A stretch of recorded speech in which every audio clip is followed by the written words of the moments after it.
All right, it's Monday. You know what that means? You know what that means. It's another episode of the Shining Wizards Wrestling Podcast, episode 553. What a dick, Tony. What do you mean? Everyone uses that in such a sincere way, and you were just like completely just like, oh, you know what that means? Well, you know what it means. It's Monday night. It's time for your three favorite goofballs doing some wrestling talks and things and whatnot. right. Now I'm putting the cart before the horse. Wonderful. You are a cart horser. Yes, I'm a horse carter. I don't know what that means. It's like Dixie Carter's pet, Horse Carter. Does it have a wonky eye? Of course it does. But it's a horse, so instead of the eyes going out, they go in. Do you think, Matt, do you think if Tony and Dixie Carter ever got together, they would call themselves T-Donk and D-Wonk? I think that'd be hysterical, but I don't know if she'd be on board with that. Yeah, D-Wonk's a little, I don't know, mean. She has to know, though. Oh, of course she knows. You think with all that Panda Energy money, she'd get that thing fixed, right? How could you fix it, though? Yeah. Can you fix an eye? Sure. They could do all sorts of shit in the medical field, right? Well, her eyes go out, right? Like she don't have Shawn Michaels' eyes. She's got. It's just one eye, too. Yeah, but it goes out, right? It doesn't go in. So I'm thinking maybe if you poke her a couple of times, it might, go back the other way. I mean, I know like casts reset displaced bones. I don't think they have a vehicle where you could displace an eyeball or replace an eyeball. Not replace, but you know what I mean? Like reset an eyeball.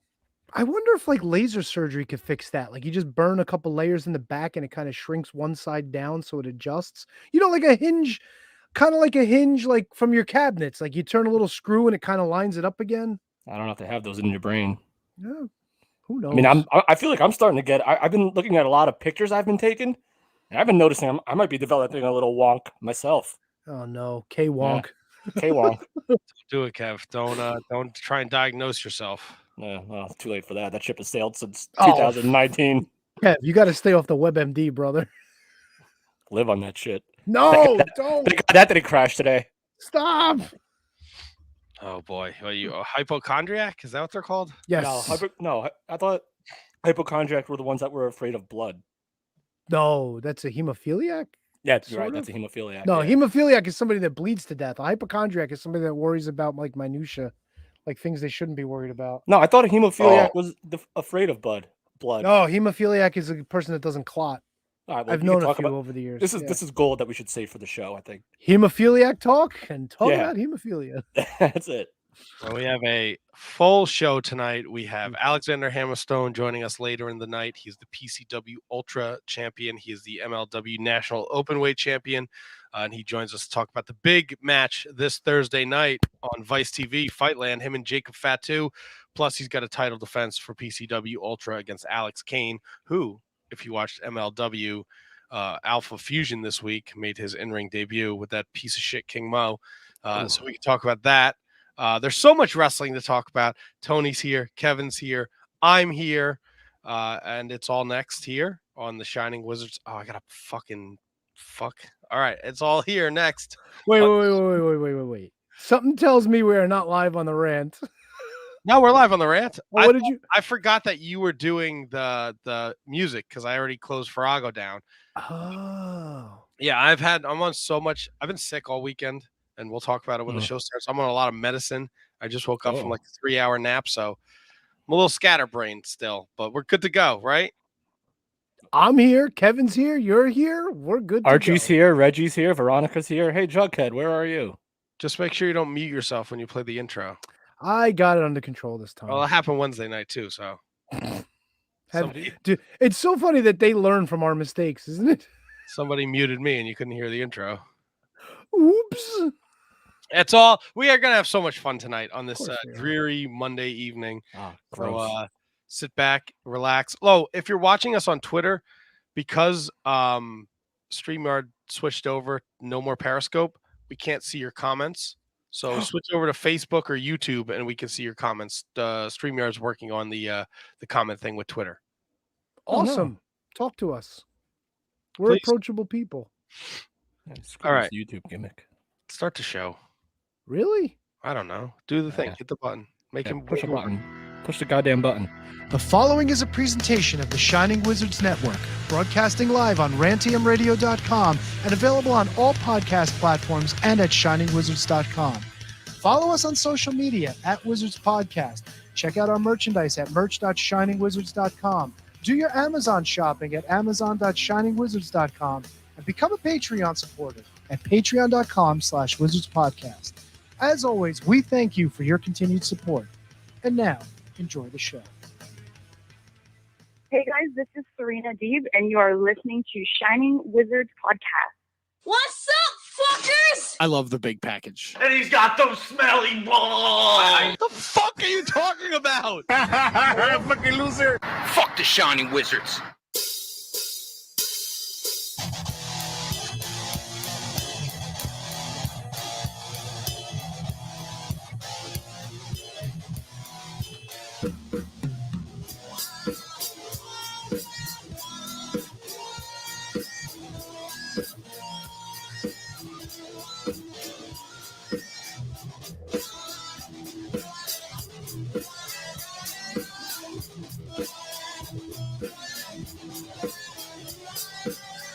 You are listening to us live on the rant, rantiumradio.com. You are watching us live on tons of social media, including Facebook, YouTube, Twitch, and Twitter. You're downloading us in podcast form because we are on every single podcasting platform known to man, woman, and beast. We are, of course, the Shining Wizards Wrestling Podcast, where it's wrestling talk. And talk about wrestling. Tony. Matt. KJG. Gentlemen, happy Monday to you both, and welcome, and what's going on? Not so happy for some of us. Ooh. Why? Who's not happy? Well, I mean, maybe you're not happy, but you're just a little under the weather ski. Yeah, I had a weekend. I got my wife was sick. My wife. Last week. Happy anniversary, Rhiannon. Oh, hey! 6 years now, yeah? Yes. Fucking A, dude. My wife was sick last week, and then I got it. Started to feel under the weather Thursday night, and then that rolled over into the weekend, and it was literally the only weekend at work where there was no wiggle room. Like there was no other option but for me to work. So I had a very long weekend of working sick, and then I got stuck in traffic on Route 80 at 12 o'clock in the morning Saturday night. Ugh. We sat there for 2 hours. I didn't go until 3:30. So I took a nap before the show. I watched some wrestling this afternoon. I'm ready to go. I got my Texas Tornado t-shirt on. Look at you. Yeah, I guess it was kind of dress down night for me. I put this comfortable Pac-Man shirt on, and I was finishing my shoot work at the dinner table tonight. So I was like, fuck it, I'm comfortable. I'm not getting changed, man. I like this guy shoot work. Like Arn Anderson, shooting motherfuckers and spilling brains, baby. Tony, how long have you had that shirt? This one, actually, this is not my original Pac-Man shirt. That one is like long gone, but this one maybe a couple of years. I feel like since we've been doing this podcast for 10 years coming up, I feel like you've always had that shirt. No. I used to have one where it was just Pac-Man's head, but this one is kind of like the entire map with like big Pac-Man and the four ghosts. That's right. Yeah. Giving you a nice little wink there too. Oh yeah. Pac-Man loves everybody. Pac-Man does not have a wonky eye. No, Pac-Man's just giving you the fucking high sign. Oh, like Brock Lesnar on SmackDown. That fucking wink. Did you guys see that? No. You know what I came across though? YouTube has been recommending some weird ass videos for me lately. A lot of them have been like 10-second WWF and AEW clips. And one of them was when he came out with the Money in the Bank briefcase and he was fucking like doing this shit, like the fucking boombox. Brock party. Yes. Oh, memories. Oh yeah. Matt, what do you got for us, baby? I don't know. How you guys doing? Oh, we're fine. I'm good. I have to take the day off from work tomorrow. Got to get my old jalopy out of the driveway and then get that tree out of my freaking yard. Oh, they're fucking taking care of that. Yeah, we're donating the car to some charity. I don't even know which one it is. It's not Cars for Kids, is it? No, I did them first, and then I heard some not so great things about them, so I got rid of it. And plus, now every sponsored ad I see on YouTube or anywhere I go is Cars for Kids. and I hear it enough on the radio. Like it's really like I cleared my cookies and what cashy or whatever that thing is called. You cash, yeah. Cash, yeah. I try. They're still there. They're relentless. Cachet, yeah. Shantae. Yeah, those commercials have no cachet. Fancy. Yeah, I've heard terrible things about Cars for Kids too, but it's a goddamn catchy jingle. I'll give them that much. No, it's the word. What do you mean it's catchy? 1877 Cars for Kids. All right. ARS Cars for Kids. 1877 Cars for Kids. Donate your car today. There's a difference between catchy and invasive. All right, catchy is something you enjoy hearing and relish it every time it comes on. Invasive, offending you and entering your soul without your permission, is Cars for Kids. It's the 877 Cash Now. It was the Celino and Barnes, R.I.P. Celino, or one of them. One of them's dead. Yeah, one of them's dead. What about J.G. Wentworth? I just said that one. 877 Cash Now. Oh, is that? Yes. That's invasive. That's invasive. What's catchy is, all right, catchy is like McDonald's. Ba-da-ba-ba-ba. Makes you feel good. Makes you want to like, ooh, yeah. Like, I'm like doing it. Ba-da-ba-ba-ba. You know what? I am loving it. Yeah, until I eat a double quarter pounder fries and a 20-piece nuggets, and I look like a sack of shit. But Matt, were you loving it? Probably. Exactly. Exactly. So there's like I said, there's a difference between catchy and invasive. Cars for Kids is 100% invasive.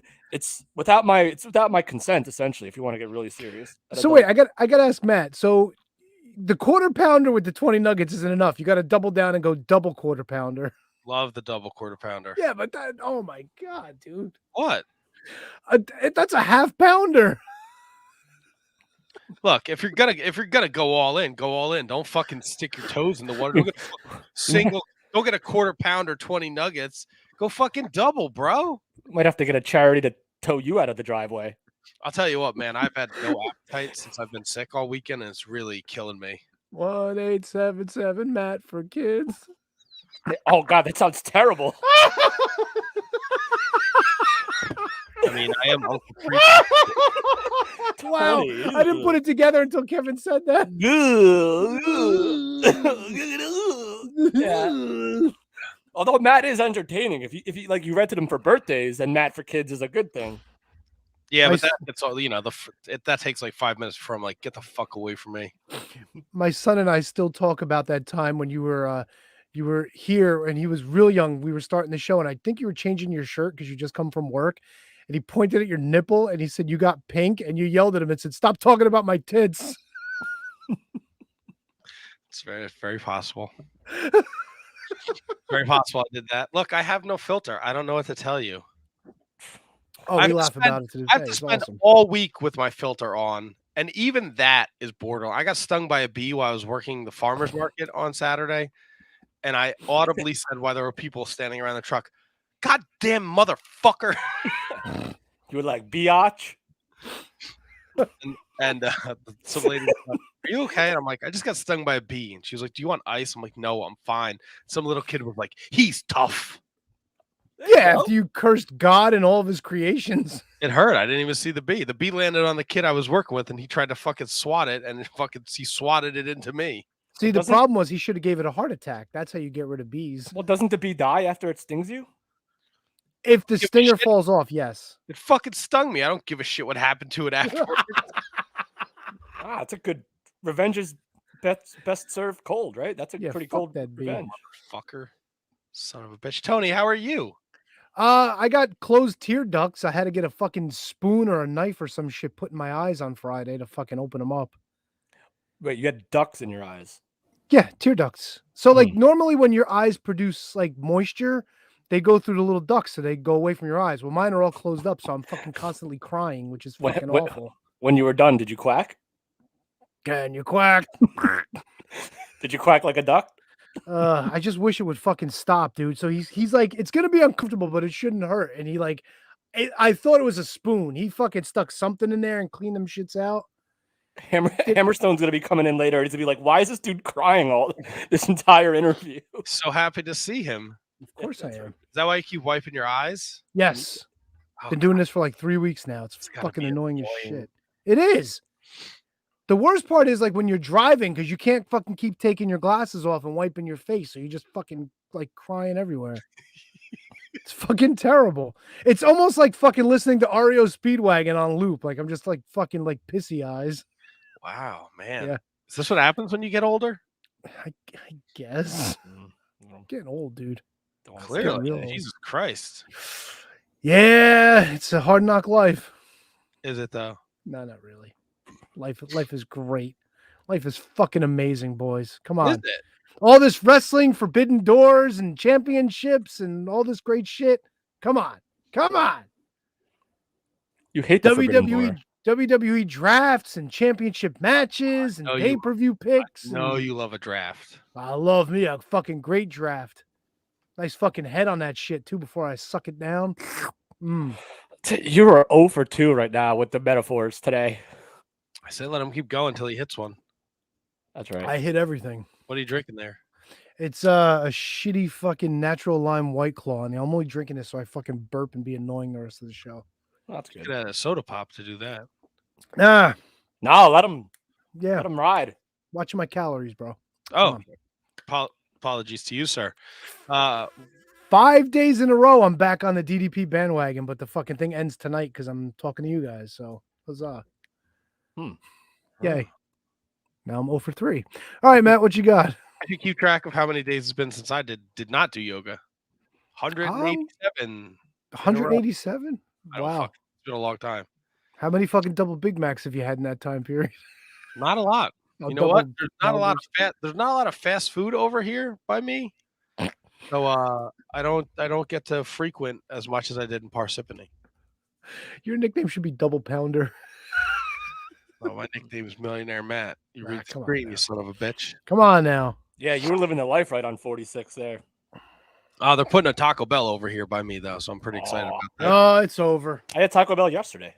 I kind of wanted Taco Bell today, but then my appetite went away, and I wasn't going out in the fucking rain, and I probably wasn't using DoorDash. Yeah, because it's the meal starts off like $12 and ends up like $37. Yeah, and you're fucking cold. Fuck that noise. You need coupons, bro. DoorDash, Grubhub, they're always throwing coupons at me. Fuck coupons. Like, I was behind this woman at the CVS checkout yesterday, the self checkout. Just all I freaking had was, what did I have? I had a birthday card for my brother, $2.25, and this woman had maybe a bag of popcorn and a bag of freaking Cheetos and maybe something else, and she was literally digging through her purse trying to scour for the right coupon for the freaking gluten-free popcorn that she had. Fuck that lady. Sorry. And I'm literally standing there. I got this. All I got is this card. All I got is this $2 card, man. Like, please. No, I mean, Matt, it was actually a $15 card. I know you're listening, but it was plated in gold, but you already saw it, so you know that's not true. The price is actually on the back of the card. But it was just like so frustrating. She gave up, thankfully, but like literally, it was like like the magician that pulls like the handkerchiefs out and it just keeps going.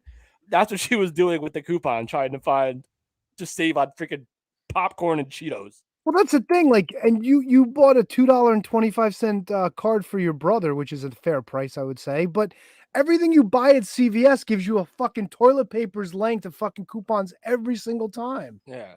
Every time. No, these were like individuals. These were like stuff that she went through the Jericho list, and literally cut them to fit what she would need it for.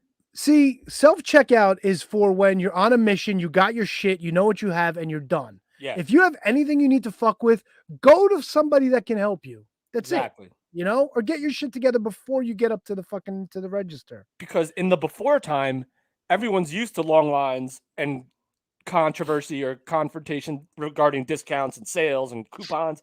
We're used to that. Self-checkout, no, that's not the place for you to bitch about how much something costs. You're there, you got to go and just do it. You don't care. 100%. You don't coupon. No. Donate to a charity. No, I'm a dick. No, I just want to go skip bagging. I know there's a freaking bagging station there. All right. I get it. There's a bag right in front of me. I will put the freaking merchandise in the bag. And the fuckers like at Stop and Shop where there's like 6 in the one spot and you got the common feeder line, which is a good idea. But these fuckers show up with like 80 items. Like you're in self-checkout for that much fucking food, dude. Either ring it up yourself on the way around with the fucking wand or go to the woman so this way you can start bagging the shit while she's ringing you up. It's like, come on, man. I'm hot. Fuck I that have nonsense. in my younger days, I have thrown change at people. Why does that not surprise me? Because you're 90 years old and you're trying to buy 1,500 Q-tips and use a coupon. All right. Nope. Can I interject here, Matt? Sure. You threw change at a 90-year-old? I've thrown change at many people at the Walgreens in Fairfield because they slow the fucking line down and I just wanted to buy a Red Bull and go about my business. I've thrown change at people. I've paid for people's things. That's nice. I got no time for you and your fucking coupons. If you are going to use a coupon, you need to be ready. You need to make sure shit works. None of this dicking around bullshit. Yeah, have remember it out, like scan it and fucking be done with it. My mom, God, would have it in the top of the top level of the shopping cart. She would go look while she was shopping and then make sure she had the coupon ready for when the purchase was being made. 100%. So that's the moves. All you people who wait to the last minute to get your freaking coupon. Also, this also bothers me to no end. People who don't take their wallet out of their pocket until everything's already rung up, and then they got to find the cash and they go in the little purse for the change and like the card, which card can I use? Like, you know you're here to buy something, right? Like, you have to exchange currency at some point. And if you're using self-checkout with cash, go fuck yourself. Oh, no, that too. I'm talking about regular lines. That's seriously, though. That's another thing altogether. The one thing I will say some fucking douche nozzle fucking slipping 20s into the thing and then trying to and fucking change on top of it. If it's $20 and like 15 cents, this fucker's in his pocket putting pennies in the machine. You motherfucker, put $1 in and get the fuck out of the way. Exactly. Oh my god, dude, people are the worst. Yeah, cash at the self-checkout, you're done with me. Like if I ever see you, like if like you could be like Matt threw change at a 90-year-old. You could be like my great aunt Sophie. And if I see you putting cash in a self-checkout, Sophie, you might be dead in a couple years, but you're dead to me right now. Now look, you're gonna be mad. I do cash at the self-checkout. All right, so Matt, you're a different animal to me. I feel like you don't dabble. I feel like you'd rather prefer to pay cash on stuff than credit in life in general. I feel like it doesn't matter, but I don't fuck around at the self-checkout. I know what I'm doing. I do it fair. But everything goes in the same fucking bag. I'm not separating shit. I'm not putting the eggs in this bag. I don't give a shit. It's go time. I go to self-checkout so I can get in and out. I ain't fucking around. If I go to a clerk, I'm bagging the shit while she's ringing it up. I don't stand there and wait for her to do everything either. Exactly. I get to the end of the register. I'm putting the shit in bags. When she gives me the total, I put the credit card in the machine and I keep on bagging. Get me the fuck out. You know what you're saying to the world if you do the opposite of what you just said? You're saying that you would rather be here than anywhere you have to go. Like either you hate your kids, you hate your husband, you hate your wife. I would rather be here making other people's lives miserable because when I go home, it's inevitable that I'm making my family's life miserable. Bravo, sir. Bravo. Sounds about right. Shit. Sounds about right. I mean, I work in the service industry, and I can tell you that people are just stupid. I assume everyone is stupid until you prove me otherwise. That's a great way to look at stuff, Matt. I'm not gonna lie to you. People who have never been in the service industry or the customer service industry won't understand that and think, "Wow, that's a shitty way to look at life." But no, not until you've been in it. Whether you've served, bartend, customer service, everything. A FedEx guy, Amazon delivery guy. Until you've done that and dealt with people, that's a brilliant way to look at life. I've said it before. I think everyone there needs to be like a course where you have to like work in a restaurant for like a month. So you realize how awful people are. and understand that when you go to a restaurant, it's not always the fucking server's fault, and you need to take other things into consideration. I make a sign on the pizza truck, cash only at the truck. No one ever reads the fucking sign, and the people say cash only. You don't take Venmo? Yeah. No, it's not fucking cash, stupid. Yeah. Cash only means cash only. Yeah, we're not a vendor table at a freaking indie show. We don't just take Venmo payments for our T-shirts. Fucking dildos. People are just dumb. That's what it is. If you are not dumb, prove me wrong, and I will say you are not dumb. And I'm one of the biggest dummies out there. So that's a good point. Bring it on. Bring it on. So everyone's doing good though. Tony's guys, tear ducts are open. Kevin's not doing coupon cutting anytime soon. I am very hoarse. So that's good. Where do you guys want to start? I do respect the savings though, because I'm getting into saving money. Saving money is a good thing. Saving money is a very good thing. I don't know. Where do you guys want? What?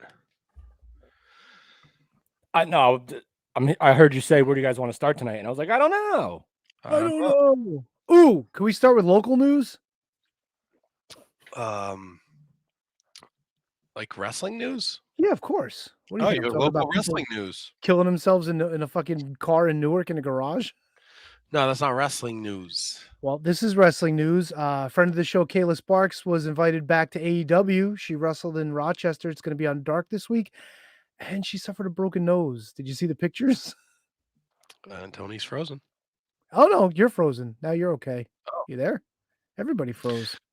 Everybody's back, though. So Kayla Sparks got chopped in the nose, and her nose was broken.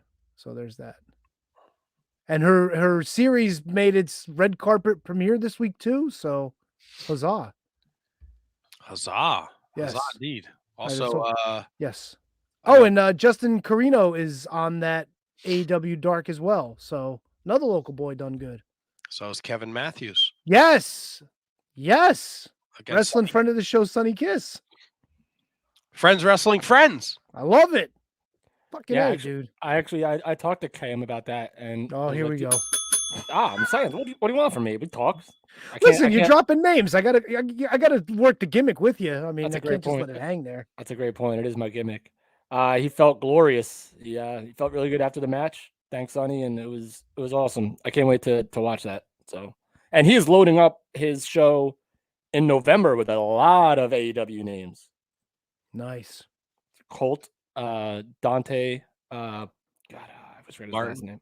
Dante Martin, The Acclaim, Joey Janela, Bear Country. It's an AEW palooza. AEW AE Wrestle Pro. Yeah, and they added I think Holodead too, and that little useless shit Marco Stunt. I want you to come to this show just for that. So I could kick him, give him a big boot and a leg drop. I just want to see. I just want to see you to tell somebody how you feel about them in person. Are you kidding me? Matt's got $30 for the combo already. He's gonna take the fucking Polaroid with him. He's gonna get the autograph. He's probably gonna get a fun size T-shirt. Are you fucking kidding me? No, I don't want a fun size T-shirt. I got enough T-shirts. Tell you what, that fucking Pro Wrestling Crate's awesome. They keep sending me those goddamn fucking major wrestling podcast fucking T-shirts. What? You're fucking. I'm an XL, Kevin. I can't give it to you. You'll be fucking swimming in it. That's a good point. I like the Toy Story one, the toy figure, whatever the fuck it is, because it's comfy cozy. Now I got it's an Adventures in Babysitting ripoff one, Adventures in Figure Collecting. That's a great idea. Like I'm never gonna fucking wear this thing. Well, what if I can give it to a major mark that would appreciate it? I don't know. Do they watch the show? I can demand it to do. I'm a whore. I'm a whore for this fucking. No, I'm with you. I share the live feed in there when we have something that's relevant to them. I just don't want to go overboard. So where do you guys want to stow? Well, you mentioned whores, and all I'm thinking of is Terry Funk. So maybe we should talk about Onita and FMW. Did you guys watch Dark Side this week? I did. I did not. I don't care. So talk about it. It's not going to be long, to be honest with you. I don't think there was a whole lot of meat on the bone with this one, but it was the FMW story and mostly focusing on Onita being the kingpin of FMW, and also Matt's favorite wrestler, Terry Funk. Yes, you have an opinion? Of course, I have an opinion. Well, you put your hand up. I thought you needed to stop me for something. Yeah, well, you said there's not a lot of meat on the bone, and I think the most interesting thing of this whole FMW story is how Onita's wrestling career ended.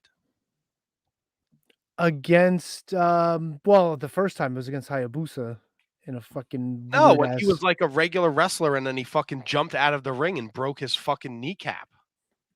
Was that in the story? Did I miss something? Yes, that was in the story. He was done. He had finished wrestling a match, and he was leaving the ring, and he jumped from the apron to the floor, and he fucking blew out his kneecap. Can I throw out a complaint? It took me about 20 minutes to get fucking Xfinity working because the thing froze up. Then the audio was off. Like Onita was talking, but it was Cactus Jack on the screen and his mouth was moving.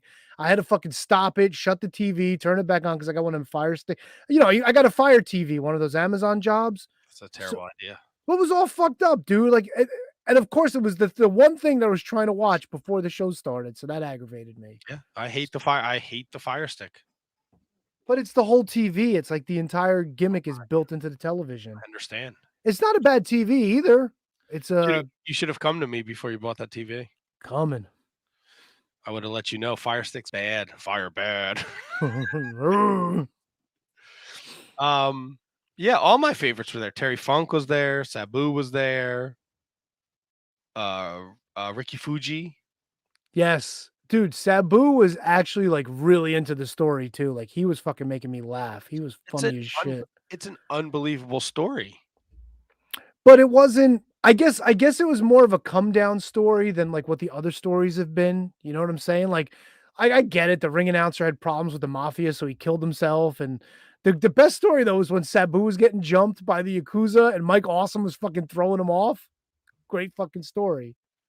Yeah, but I think like the dark side is like that death match style too. Like for the 90s, that wasn't a thing. And here these guys are fucking going over there doing these crazy fucking exploding ring matches. Terry Funk's fucking wrestling in these fucking matches, and the stadiums are packed to the gills. And then Onita has to continuously try and top it. And I definitely have that fire match on VHS somewhere. Is that the one with the ropes being on fire? I have a feeling I watched it at your house years ago. I definitely have that somewhere. But I mean, that was the thing. Like when we were tape trading in the 90s, like once I saw one exploding barbed wire death match, I couldn't get enough, and I was fucking going on RF Video, getting his little pamphlets in the mail and ordering any fucking tape that had a crazy fucking barbed wire death match, alligator death match, cactus death match, panes of glass death match. Didn't he have a match on an island somewhere and you had to swim to shore? Yeah, he had a match on an island, and if you were in the water, it exploded. Like I couldn't get enough of it. He wasn't that was IWA. That was the bathhouse match, wasn't it? That wasn't FMW. Can I ask you a question? And I seriously was thinking about this as I watched it, and I don't know if I have an answer to it. Maybe you can help me. Why is it that like shit that goes on nowadays with like hardcore stuff, like to me, I don't want to say shake my head at it, but I just don't get it. But like when they're showing shit from the 90s, like with this Onita stuff, and like I remember like the tournament of death with like it's this stuff, but then it's also isolated because like I was never really big into combat zone wrestling and like the tournaments of death there. But for some reason, when I watch like stuff from FMW and stuff like from the 90s, I'm okay with that for some reason. But all the other shit, I'm just like, why? I think that I don't know. That's a great question. I think so. Like when I see matches from like Tournament of Death, and it's like they're using like fucking weed whackers, and they're using the metal things, and they're fucking beating each other in the head with them, and they're getting stuck, and they show them fucking yanking them out and shit. Like to me, like that doesn't bother me, but fucking jackasses in a ring where they hit the ropes and the fucking shit explodes, like I'm okay with that. Like, and I have no idea why. I guess because maybe in my head that's not as gruesome. You know what I'm saying? And there's like stories to it. Like, how do you build a story when you're fucking pounding like nails into somebody's head, as opposed to like somebody's trying to avoid getting whipped into the ropes and then they finally hit the ropes and it's like, fuck me. You know, I don't know. I get it. I guess I think it's the visual. I think like when somebody gets thrown into the ring, the barbed wire, like the explosion isn't really, it doesn't do anything to them. No, but the barbed wire does, of course. Barbed wire does, but like the thing is, like, it's like by the time we got to wherever we were in the mid 2000s, it was everyone had to. It's all been seen. We've all seen it before. So that's when you get the weed whackers. The what are they? Gustif plates.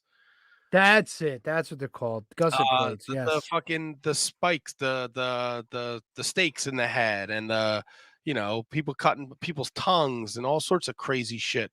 Like it's just it's all you've seen it before, so everyone tries to one up themselves, and people are looking for their 15 minutes.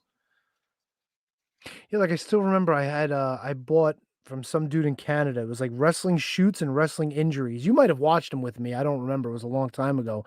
They were VHS compilations, and I think it was Madman Pondo. Somebody just took a pair of scissors and fucking just sliced the back of his arm open. It was literally looked like fucking lips. Like that's how big it was. It's like, why? But when I watch Onita fucking throwing Terry Funk into the ropes and the fucking baboom and this and that, like I'm into it. Like it's so weird. I think it's just a visual. Like you're not like, look, even when like Pogo is like jamming something in somebody's head, like somebody's holding on to that end and they're not really digging it into the open wound. Oh, dude, and that poor woman from the fucking women's match when they showed her, she was all burnt up from the fireball. Yikes. It's just about it's pushing the envelope. Look, when you got a stadium full of fucking people. See, I think that's the other thing too, because FMW was drawn like 30, 40,000 people to these shows. Like that's a fucking huge crowd to watch idiots fucking wrestle around with bombs at ringside, you know? Look, man, fucking Onita was over. He was like and I did not know this until the Mark Order podcast. Join the Mark Order. I did not know this until I watched it. He was like a super fucking babyface. Yeah. I didn't know about the ring announcer taking over and fucking running from the mob. Hayabusa, of course, they covered that. They didn't. He made a comment like Hayabusa wasn't a deathmatch guy, but they didn't really go into that. Yeah, and I'm honestly surprised they showed the footage of him hurting himself. I was very surprised at that. Like, I get it, there was a disclaimer, but that's kind of one of those things where they could have just talked around it. You know what I'm saying? It was, but you're showing him doing all these fucking high flying moves. Oh, I know. I get it. I get it. A little error, a little slipski. It's rough. Can I ask a serious question? And like I know, like I'm known for like picking on Jericho. Jericho had plugs done, no? I don't know. The front of his hair doesn't look a little off to you? Dude, that's the fucking last thing I'm looking at. No, but like I don't know why it stuck out to me. And then I'm looking at Mick Foley's hairline. I'm looking like Terry Funk's a little thin, we know that, but like Mick Foley's got a good head of hair. Like that's his hair. Like, but then you look at Jericho and like right up front where like my shit is, it was like it looks like it's like sewn in or something. I don't know. It just stuck out to me for some random reason. You got some knack paying attention to detail, buddy. It just sometimes, like when you see something like that, it just stands out to you. Like I have no idea why. No idea. Just figured I'd throw it out there. I appreciate it. Well, I thought it was a good episode. What is next week's episode? Oh, I have no idea. Is it Luna? Oh, she's, I always think it's Luna because she's like the picture. Oh, I saw it today. I was looking at the schedule today because I was trying. We lose Kevin? No, he started talking and then, maybe we did. We lost him. Kevin's gone to the dark side of the basement. Good golly, Miss Molly. I'm trying to see. Okay, yeah, the Many Faces of Luna Vachon is next week. Yes. This week. Sorry, not next week. This week. We got, let me see. I could give you the rest of the lineup here. Let me see.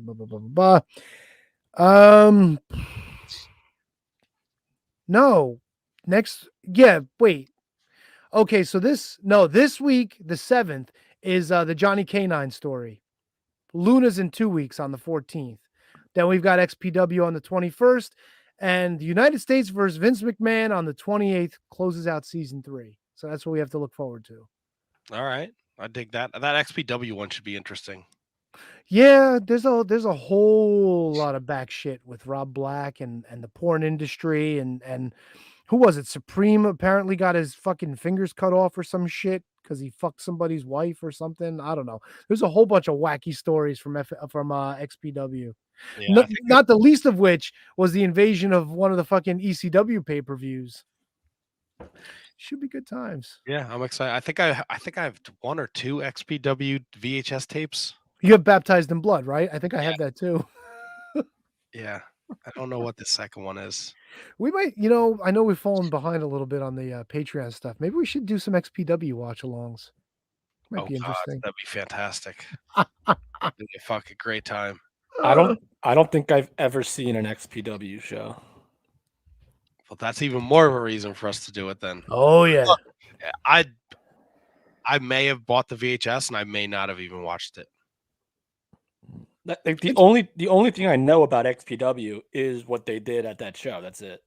That's all I know. I mean, obviously I know a little bit more about them, but that's all I know in terms of like who was there, who was a part of the company. But didn't a lot of ECW guys go to XPW? Once ECW closed up for sure. Shane Douglas was there, Terry Funk, Sabu, Sandman was there, right? Sandman. Oh, isn't that where New Jack almost tried to kill Vic Grimes? Was that an XPW show? Maybe. When he threw him off the scaffold and he was trying to aim for the corner post, but he couldn't get him there. Don't know. Maybe. Don't know, T-Donk. Sorry. Old man memories. No. I mean, listen, you're the only one that really kind of knows, so that's something. Big Dick Dudley was there. Chris Candido was there. I know Luke Hawks was there. Altar Boy Luke when he was very, very young. Oh That's God, right. I did know that, but that's just because of Luke. That's not because of them. Right. Luke and his boy are crushing things in the NWA right now. Are they ever? Crushing. And on the screen, his character debuted in Heels too, I believe. He's a heel. Goddamn. Motherfucker. I watched some NWA Power, Tony. Oh boy. What'd you think of Tim Storm getting ready to go at it with Strictly Business? And who of all people shuts it down? Mr. Nick Aldis. What's going on here? I don't know. I think Tim Storm needs to watch his coolie. Because I wouldn't trust Nick Aldis as far as I could throw him. Oh, you think it's going to be one of these Tim Storm falls for the old stinger trap with Strictly Business? Look, how do I say this without? Just say it. If you've been watching the NWA and we watched this whole storyline with Trevor Murdoch and Nick Aldis and Tim Storm doing commentary, him and Nick Aldis had many words when Nick Aldis would sit at the desk and they would do commentary, and Nick was kind of needle Tim Storm. So to have Nick Aldis come out and make this, not necessarily make the save, but just stop it from happening. Yep, shut it down.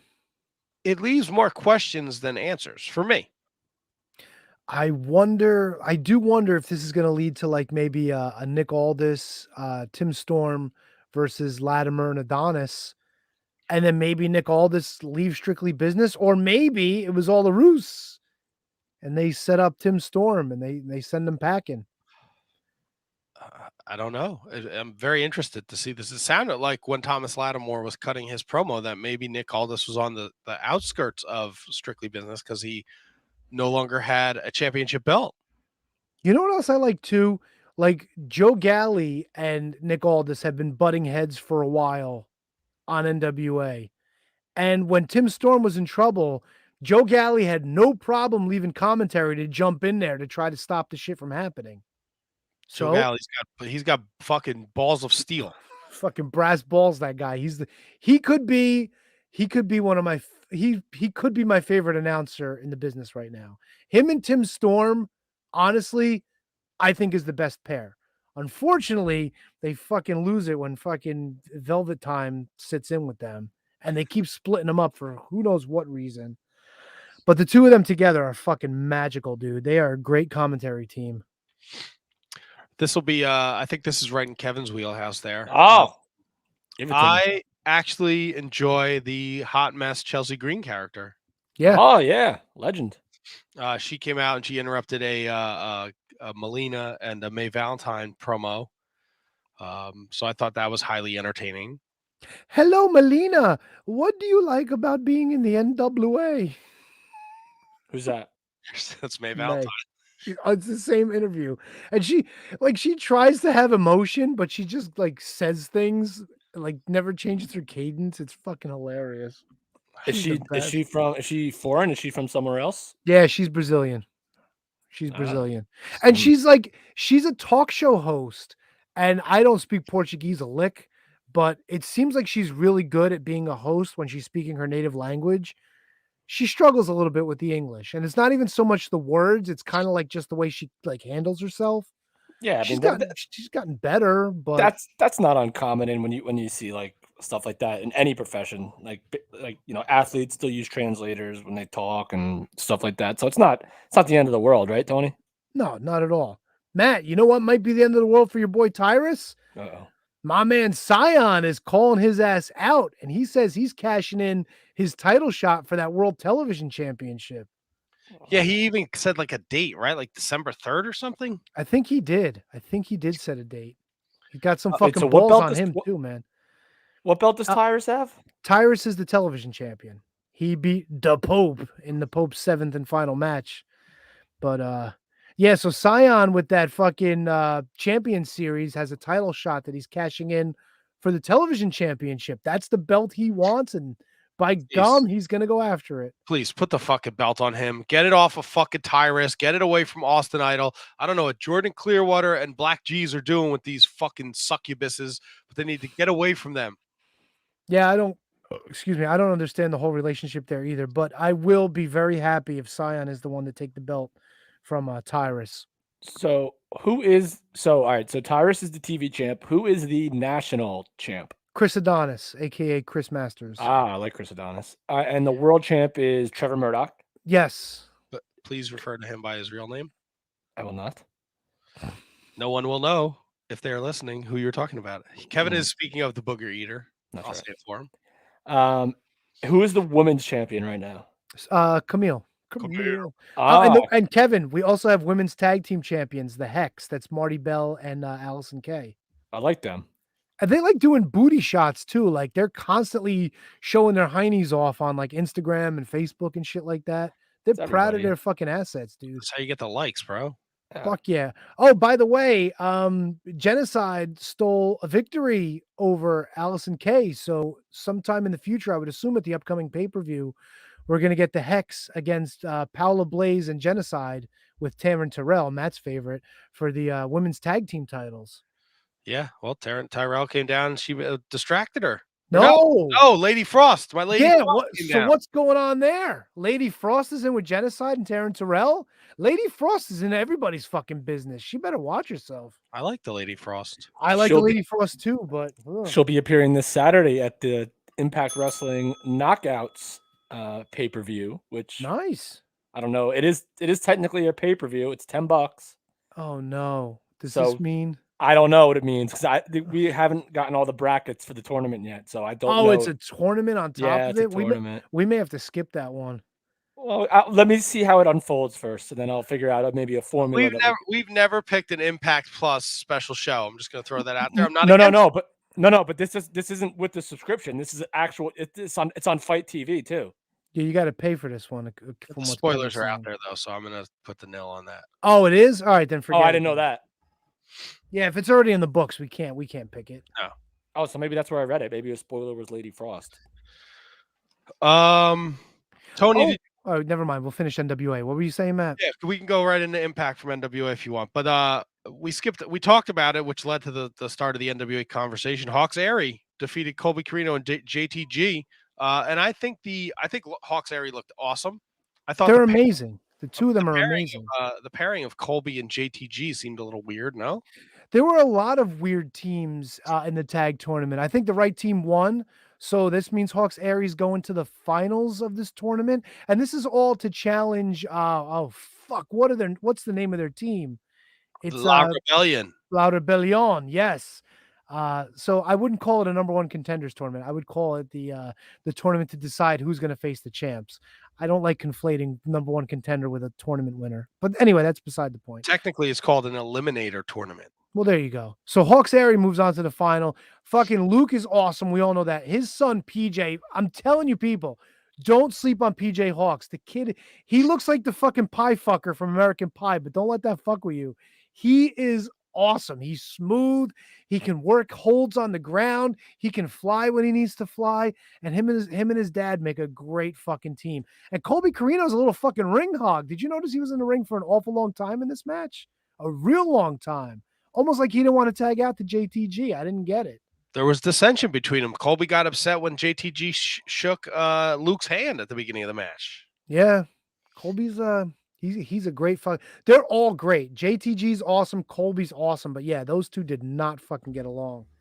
Not in the least. It's been a minute since I watched the NWA, and I actually really enjoyed this episode of NWA Power. Yeah, they had a good one this week. They had a real good one this week. So who started the Eliminator tournament gimmick? Was that AEW or was that NWA? Who did it first? Because I know AEW calls all their tournaments Eliminators. It's just, I don't know. It's just a tournament. But it's never been used before. Like these two companies, I've never heard it ever. Well, technically, all the tournaments are single elimination. You know, you lose, you go home. Right. But it's always been described as such. It's never been called an like they call it like they don't call it like it's almost like they don't like to use the word tournament or something like that. They call it, or not tournament, but they don't like to call it like something, and they just rather be eliminator, which is something that's relatively new as far as I know in the business. Well, yeah, to brand it like that, yeah, you're right. But yeah, they've always just been like they've always called them like in long form single elimination tournaments or just tournaments. Yeah, like round robin tournaments, like. Well, round robin is a little different because of course, but I'm just saying in terms of I get what you mean. Descriptors. So Kev, are we done with NWA? Because I want to move on for something for Kevin's wheelhouse. Well, I don't know. Judias. Yes, and James Storm. Yeah, what was this? They went to a double DQ in like what 2 minutes? It was real short. Yeah, I don't get it. And then the Pope and Trevor Murdoch teamed up, and they defeated the End and Jeremiah Plunkett and Crimson in a three-way match. But I think the big story was afterwards. Jax Dane he can cash in because his team won that tournament. He was going to cash in and take on Trevor Murdoch because Fat Boy, Booger Eater, jumped off the top rope and he hurt his knee. What? Don't make faces. You know I don't like this son of a bitch being the NWA World Champion. He eats his damn boogers. Don't know why he's going off the top rope. He had a bum wheel. And Jax was going to cash in, but Crimson said, Yeah, but Trevor Murdoch goes off the top. His finisher is the top rope bulldog. He shouldn't. Don't go off the top rope, you fat fuck. I think it was a splash on this one, too, and he came down on his knee. I don't think he was going for the bulldog for this one. No. Which is kind of weird. He's too big to be going off the top rope. I get it. They were trying to build, like, Jax Dane has this, he can cash in any time, but they're also building that Crimson's like, fuck you, dude. You stuck it to me. Now I'm going to stick it to you. So I like that. They got a big blow off coming up at the next pay-per-view in a cage. So they're really building to that one. That should be a fucking good match. And I think that was NWA for the week. That was NWA for the week. It looked great. Then the aesthetics from them doing the tapings at the Chase looked awesome, by the way. Yeah. The only thing that's weird is like sometimes they'll do like this match took place earlier in the day and there's like nobody there and the lights are all on and everything. I mean, I get it. It's a little different, but it's always weird to me to see that now because we know that they could have crowds and then they have matches without crowds. But whatever, it looks cool. I agree. Kev, you know what I think might look cool, which I want to get your opinion on? All right. What is the? Let's hope I know what you're talking about here. What is the Impact Digital Media Championship? All right. So I've seen it. I don't 100% know. Could this be like a television championship where they could defend it on like streams on like Twitch and stuff? I think that's what the objective is. It's because I honestly don't know, but I think that sounds like it might be where they're going with it. This is like I watched Impact, but I didn't, and I've seen like the quotes and the headlines from this. I think it's got to be just, but they don't use Twitch anymore, but they do have the YouTube like premium channel. So, but that's entire Impact. Tony, I don't know. Matt, I don't know if you did research on it. I don't know if you have it, but I'm thinking that it's maybe for before the Impact. Maybe it'll be defended on there, but I don't even know if that could be on Access TV too, for all I know. So the newest Impact title was revealed on Thursday's episode. The first champion will be crowned in a single elimination tournament that will be that will come to a conclusion in a 6-way match at October 23rd's Bound for Glory. The title will be mainly featured and defended on the promotion's social media outlets as well as their Impact Plus streaming service. Both men and women were featured in the introduction video, indicating that it will be intergender. Starting tomorrow, 2 matches a week will stream first on Impact Plus and their Ultimate Insider YouTube. 4 matches will air in the week leading up to Bound for Glory. The first match will be Zicky Dice versus John Schuyler and Hernandez against Crazy Steve. Okay, Kev, you made a face. I want to know what you're thinking. I don't know how I feel. You could say it. I think I'm with you. About it being intergender. Bingo! And I mean, it's fair. And we had Dave Yen on last week to talk about how if you're a wrestler, you're a wrestler. You don't really see the gender in it all. But I just like how do you go? I don't know. I'm like at a loss right now, to be honest with you. I mean, I guess it's just like any other championship where you defend whoever's earned the right to face it, whether it's a man or a woman or whatever. But would it be unfair of me just for it to be to say that it should just be a man's title or a woman's title? It's weird because it doesn't have like it's a digital media championship. It doesn't have any real like division. You know, it's weird. Like it's almost like if you're gonna do it for men and women, like have it be like who had the better Twitch video, like they have a competition. You know what I'm saying? Yeah, it's never been done before, so it's freaking bizarre. And so I don't know. I guess maybe the old school fan of me and like the old mentality is just like, why isn't it just a men's belt? But you know, we're not in that place anymore. And if the women want to fight for it, I mean, God bless them, go for it. The knockouts division is incredible. It's just weird because there's no like it's not like the X division, because at least everyone like in their head knew what the X division really was, even though it was no limits or whatever. This is like what is this? Like what, honestly, like the 24/7 championship, like anyone can win that. We get that. And it's defended all the time, but this is like the digital media championship. It's just, it's never been done. Dare I say this is them kind of borrowing the Matt Cardona Internet Wrestling Champion idea? All right, so here's the difference with that. Matt never he never defended it. Oh, but he did, and he lost it to Effie. Of course, right now, but 20 years later.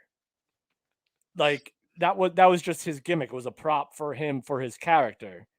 And of course, Effie has it now because Matt's trying to bolster his character, but there's really no that title, more or less, without being disrespectful, isn't real. Like, you know what I mean? No, I understand, but maybe Impact saw the success that he had. Like you have Zicky Dice is involved in this tournament. Zicky Dice is great on social media. All right, so if it's guys and girls that are influencers that have other outlets on social media, and they're the ones that can challenge for it, but like can like Big Cass come in and challenge for the digital media championship? Can like Larry D come in and challenge for the digital media championship? I'm sure they can if they wanted to, but if you're Impact Wrestling, you look at this crop of talent. You have Zicky Dice signed. I don't know who else is going to be in the tournament, but Zicky Dice has a great presence on social media. So why wouldn't you use someone like him?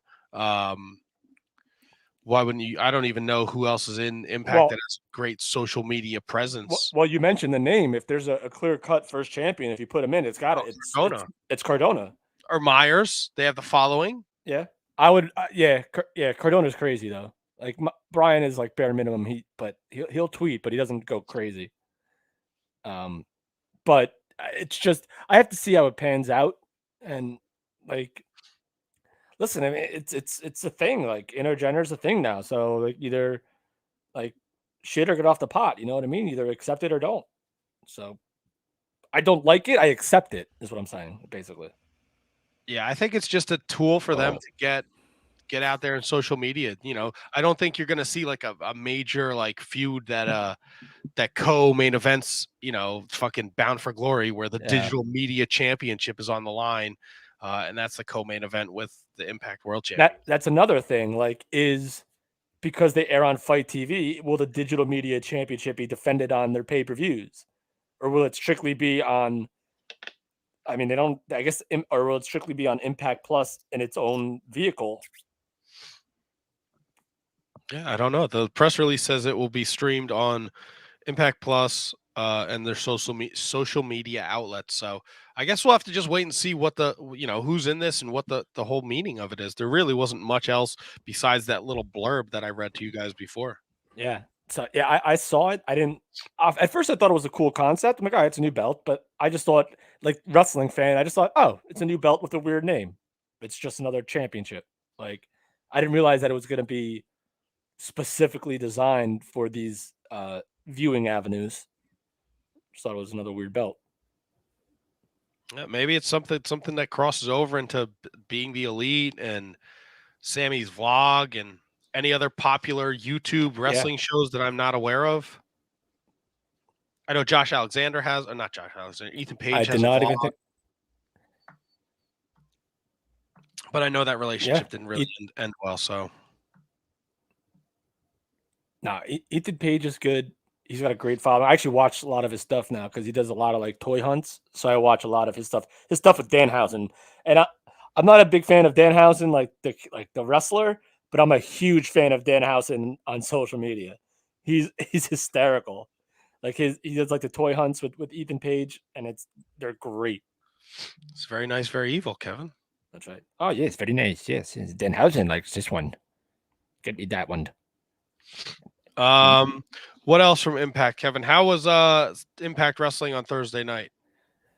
We saw I guess the main program here was Josh Alexander had, I think this was this past weekend, exercised option C, which he will now be challenging Christian at Bound for Glory. That may have been last week, I'm not sure, but he had a match with oh god, I'm blanking.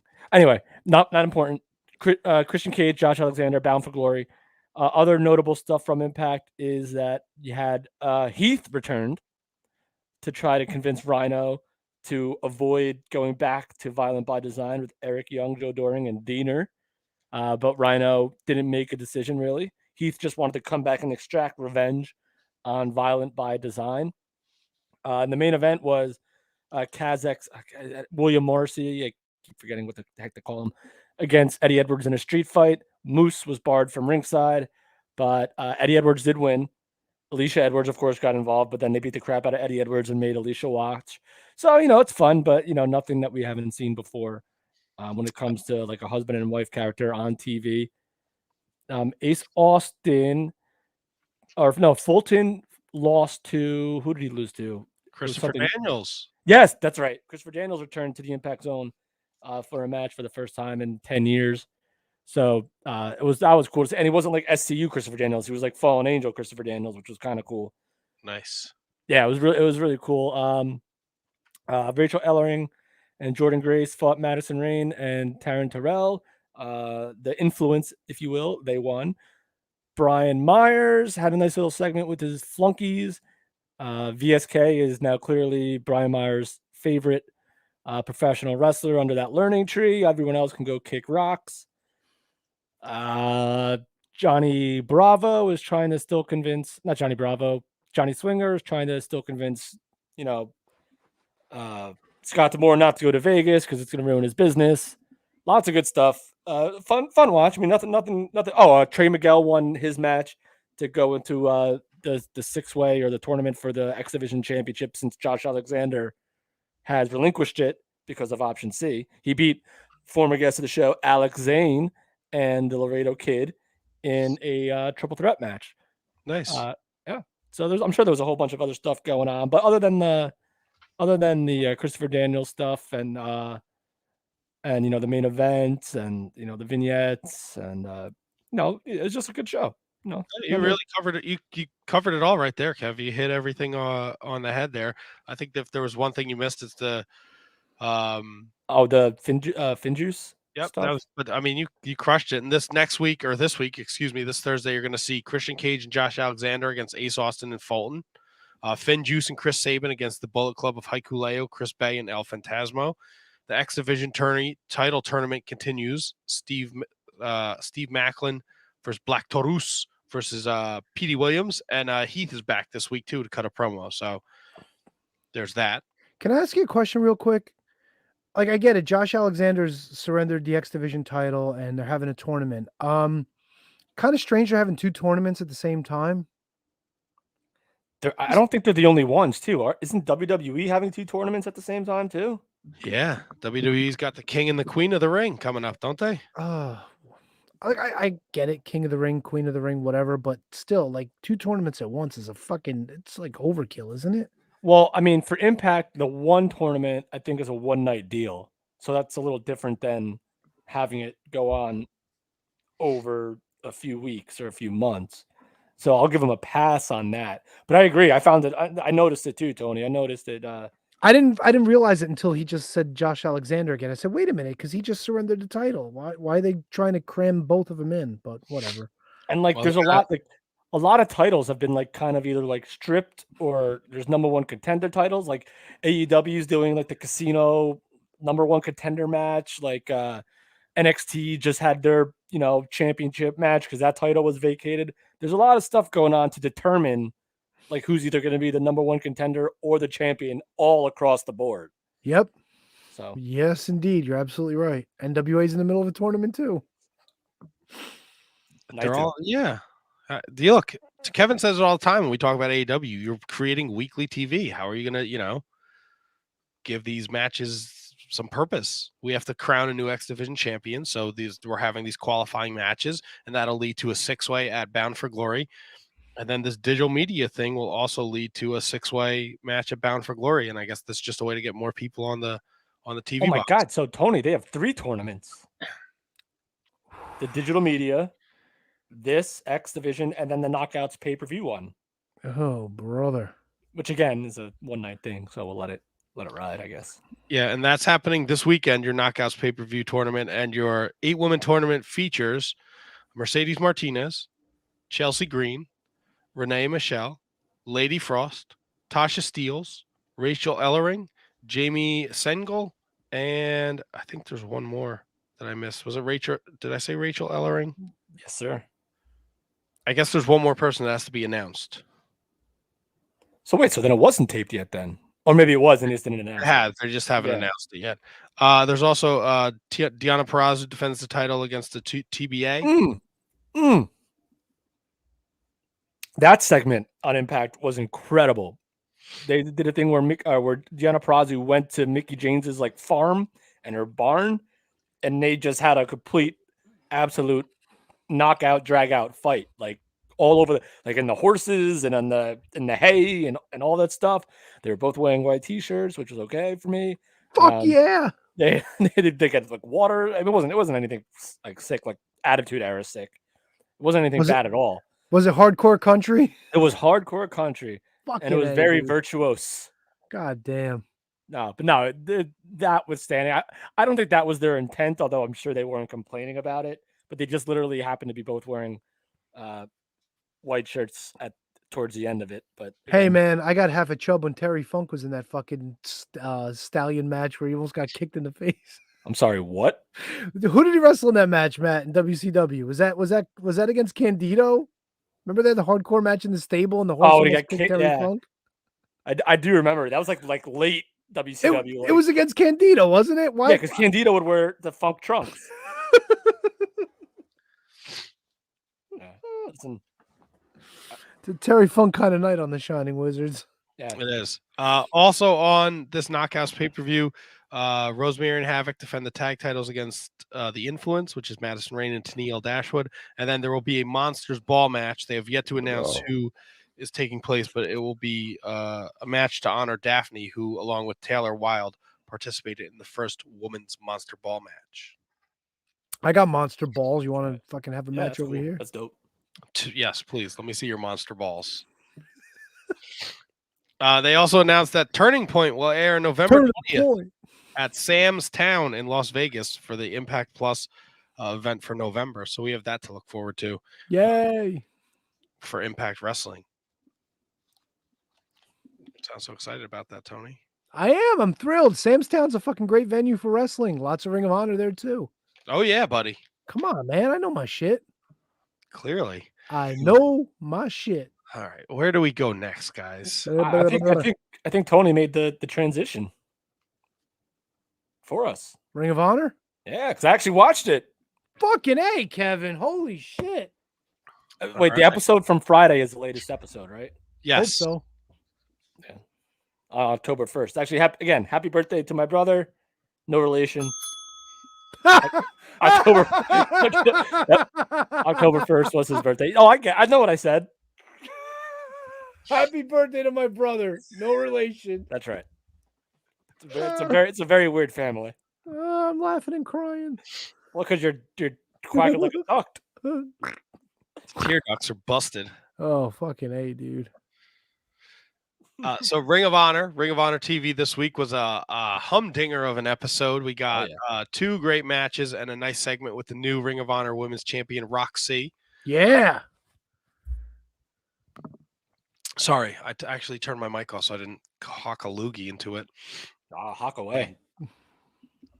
The show opened with the Briscoes taking on Alex Zane and Taylor Rust in some tag team action. So are they a regular team now, Matt?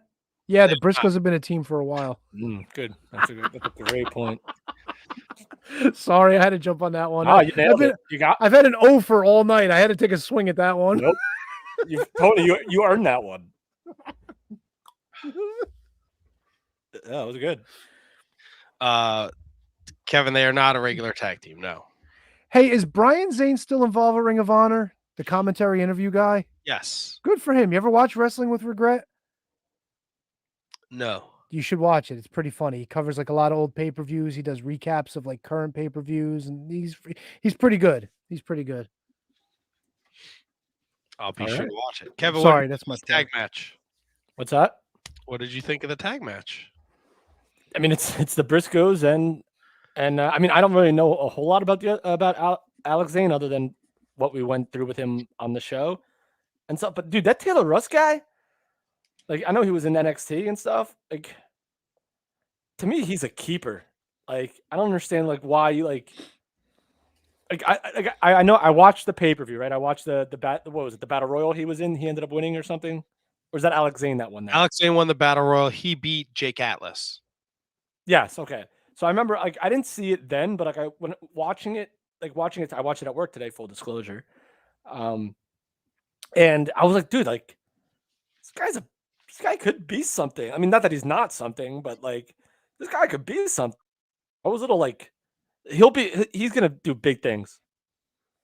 Now, Matt, let me ask you this. Yes. Was he in Ring of Honor before he was signed to WWE? He was in the Ring of Honor Pure Tournament last summer, and then he got signed to the WWE. And then he was in fucking Diamond Mine too. Yeah, with Roderick Strong and Malcolm Bivens. Yeah, to your point, Kevin, doesn't make fucking sense because the dude looks like $1 million. He can wrestle his balls off. I don't understand why he's not still in NXT and Diamond Mine. Oh, NXT 2.0. Diamond Mine won't be a thing much longer either. Oh, really? No, I don't know that. I'm just assuming based on the direction that they're going. Like, why bring attention to actual athletes and wrestlers when you can have a freaking carnival of clowns and garbage? Thank God. Thank God Hit Row got moved. And I like Hit Row. I think Hit Row actually probably could have benefited on NXT, but thank God they're out of there. Thank God Swerve is. SmackDown is the better of the two evils, I guess you can say. But thank God they're there, and they're going to be an entertaining act up on SmackDown. Anyway, I digress. I love, dude. You know Kevin getting angry was so good. But it's good. You know what, Kev? Because I watched fucking NXT today. I think I did too, but I don't remember anything about it. The show kicked off with the Hit Row doing like this weird rundown. I don't know what that is. The Hit Row? They did a rundown of what you were going to see tonight. So they set the. So I definitely did not see this. I would have remembered this. Oh yeah, they opened. I thought it was really fucking cheesy. All right, So there's two different schools of thought, I think, on Hit Row. And it depends on how they're presented. Either you take them really seriously because they're no nonsense, awesome, like don't F with us sort of guys, or they could be what NXT 2.0 is, and this is why I'm saying thank God they're off of there now, is what you're presenting to me right now, is the cheesiness of it. Yeah, see, and I haven't watched NXT in a while. So I had some time this afternoon. I had caught up on MLW, Ring of Honor. I said, I'm going to fold my laundry. I'm going to watch NXT. And they kick it off with this. And look, Swerve is great. He's super talented. I just don't understand. I hated this. And again, I don't watch NXT, so I don't know if this is a regular occurrence. I thought this was like super fucking cheese dick. All four of them in the ring, running down the card. Swerve is the North American champion, but he's not putting his title on the line tonight. And this all led to a no DQ match with Elektra Lopez against B-Fab. Yeah, B-Fab. Yeah, who I like, by the way. And I think Alexa Lopez is great too, by the way. And it was a fine match. It was pretty wild. You know, these women went out there and busted their asses. I don't know, man. Then they went into like some cheat. It was like watching like fucking wrestling challenge. The fucking Johnny Gargano and Candice LeRae spying on. Yeah. What do they call it? Indie Dexty Indie. I don't know. I saw like they were on like their honeymoon and they had like the binoculars out watching from the balcony and they were in the ocean. Just like, yeah, it's not what you want. Now there's things that work. And there's things like Joe Gacy cut a promo. I fucking loved it. I thought it was fantastic. I love the character. He's a bright spot, to be honest with you. And I'm not just saying that. He's a bright spot because he's the one thing on that show that to me comes across, and I'm sure there's going to be others that'll be brought up when you do the coverage. To me, that character feels the most authentic. Like I know he's playing a character, right? I know that, but it comes like he presents it well. Like he's just like, dude, like, what's your deal? Like, who are you? Like, he presents the mysterious vibe of like, you don't really know what I'm about yet. And at some point we will find out what his motives are. And I think that's incredible. And you could tell that they're going through a transition page. Does Zion Quinn beat Only Lorcan? Zion Quinn is the guy with Casanova. No, that's Trick Williams. Oh, we saw Zion Quinn is like a Samoan dude. I got nothing. I don't know. Never heard of him before. There's Grayson Waller. They showed a vignette of him. He's a risk taker in his first singles match for the NXT Cruiserweight Championship. I have no idea who this guy is. Yeah, I didn't see the show, I guess. MSK was in the ring. They get interrupted by the Grizzled Young Vets, who then get interrupted by Carmelo Hayes, who is Killer Casanova, and Trick Williams. Yeah. And Josh Briggs and Brooks Jensen interrupt. They're a tag team. They cut Josh Briggs' hair. This is all like foreign to me. Yeah. And this is what makes me nervous about NXT 2.0. Like what do you do? Like Grizzled Young Vets don't fit the mold. Briggs and his partner don't necessarily fit the mold. Only Lorcan doesn't fit the mold of where they're going. So it's just like, unless they redevelop them and make them like Papa Shango or something, like it's not going to work for some of these guys. Like when Samoa Joe comes back, is he going to fit in NXT 2.0? That's a great question, Kevin. Very good question. The NXT Women's Champions successfully defend against Gigi Dolan and JC Jane. Those are the Priscilla Kelly group, right? Yeah, Toxic Attraction. Yeah. Braun Breaker calls out Tommaso Ciampa. All right, so I'm kind of lessening my hatred for Braun Breaker. I hate the name, but you could tell when someone's going to be like a pretty big guy, and he's going to be something. Like you just kind of. I don't think anyone has a problem with him. I just think people hate the fucking name. Yeah. So maybe they can switch it up at some point where like at some point he just has enough is enough and does like a Dustin Rhodes 7 type promo. Like, this is what you stuck me with, and now I'm gonna be freaking Dustin Rhodes and then have a US title run and run WCW into the ground. Or he could do a John Tenta and go, "I'm not a breaker, I'm a man." That's right. I'm not a shark. I'm not an avalanche. I'm a man. My name is John Tenta. And Big Bubba Rogers. This promo is terrible and does nothing for our feud.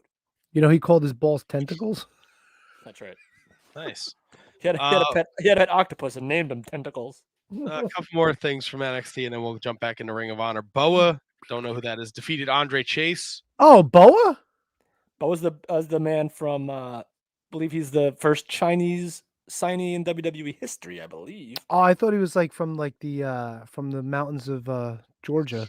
No, I think he's like the guy that's in that whole weird like spiritual, like kind of like Rosemary on Impact. Oh, Well, not Rosemary, Su Young. It's kind of like equivalent to that sort of thing on NXT. There's like some weird higher power guy, and then there's all sorts of weird shit. Huh. Yeah, right. Roddy Strong was successful against Grayson Waller. Yeah. I really enjoyed this match. I thought it was the best match of the show. Lashing out with Lash Legend. I don't know. I turned it off. That is. Yeah, I turned it off. Kyle O'Reilly defeated Ridge Holland. And Raquel Gonzalez defeated Frankie Monette. And it looks like Mandy Rose will be the next contender for the NXT Women's Championship because her and her Toxic Attraction group beat down Raquel Gonzalez to end the show. Mandy Ziegler. Is she with the Dolphs? No, but she dyed hair. Like Ziggler had that weird phase when like he came out with like short hair and it was like brown, and everyone knew him as like the Mr. Perfect bleach blonde curly hair guy. That's how I felt about Mandy Rose when she came out with like legit brunette style. Like it's like Dolph Ziggler all over again, and it didn't work. Yeah. So that was NXT. I don't know. Maybe I'll watch it again this week if I have time. It's a weird transitional phase. Why was that so hard for me to say? Yeah. So I'm not the kind of guy that like shits on something that's different. Like I'll give it time, right? And it's Tuesday night. Like what else am I watching on Tuesday night? Baseball is pretty much other than the playoffs. Like that's not on. Hockey, I'm not going to get because Comcast dropped the MSG networks. So if it's did they really? Yeah.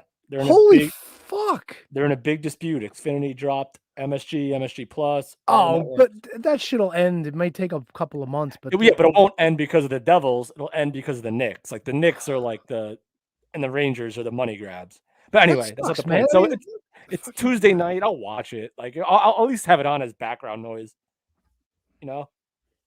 That sucks, man. MSG's been a staple of fucking Comcast forever. That's how I fucking watch ECW, Yeah. Fuck, man.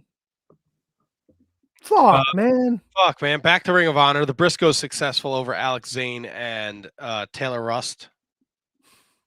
I enjoyed that match very much. What did you think of the segment with Roxy, Kevin? Weren't there two? There was one, the in-ring one with the Allure, and then didn't she get beat up by somebody else like in the back? Yeah. I don't know who that person was though. That was Miranda Alizé. What's her deal? She made it to the finals against Roxy, and she lost at Death Before Dishonor. Oh yeah. So Roxy, Tony, to bring you in the loop, she cut a promo. She said she's a fighting champion. The C in Roxy used to stand for courage. Now it stands for champion. And she said she'll defend the title anytime, anywhere. The Allure comes out. Angelina Love tells her she knows what the C in her name stands for, but she can't say it on TV. Oh, great line. And then out comes Miranda Alizé. Out comes Trisha Dora. Out comes Willow Nightingale. Yeah. And then Maria Canella Bennett came out and said there will be 2 3-way matches.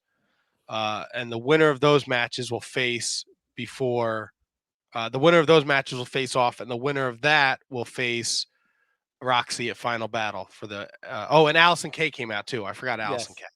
Tony, how do you feel about that?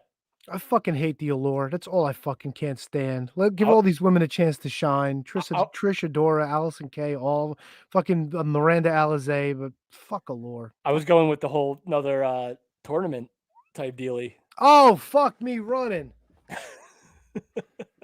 God, Kev, you snuck that one in on me. Wow, I mean, it was Matt. I think dropped it a little bit earlier. I think.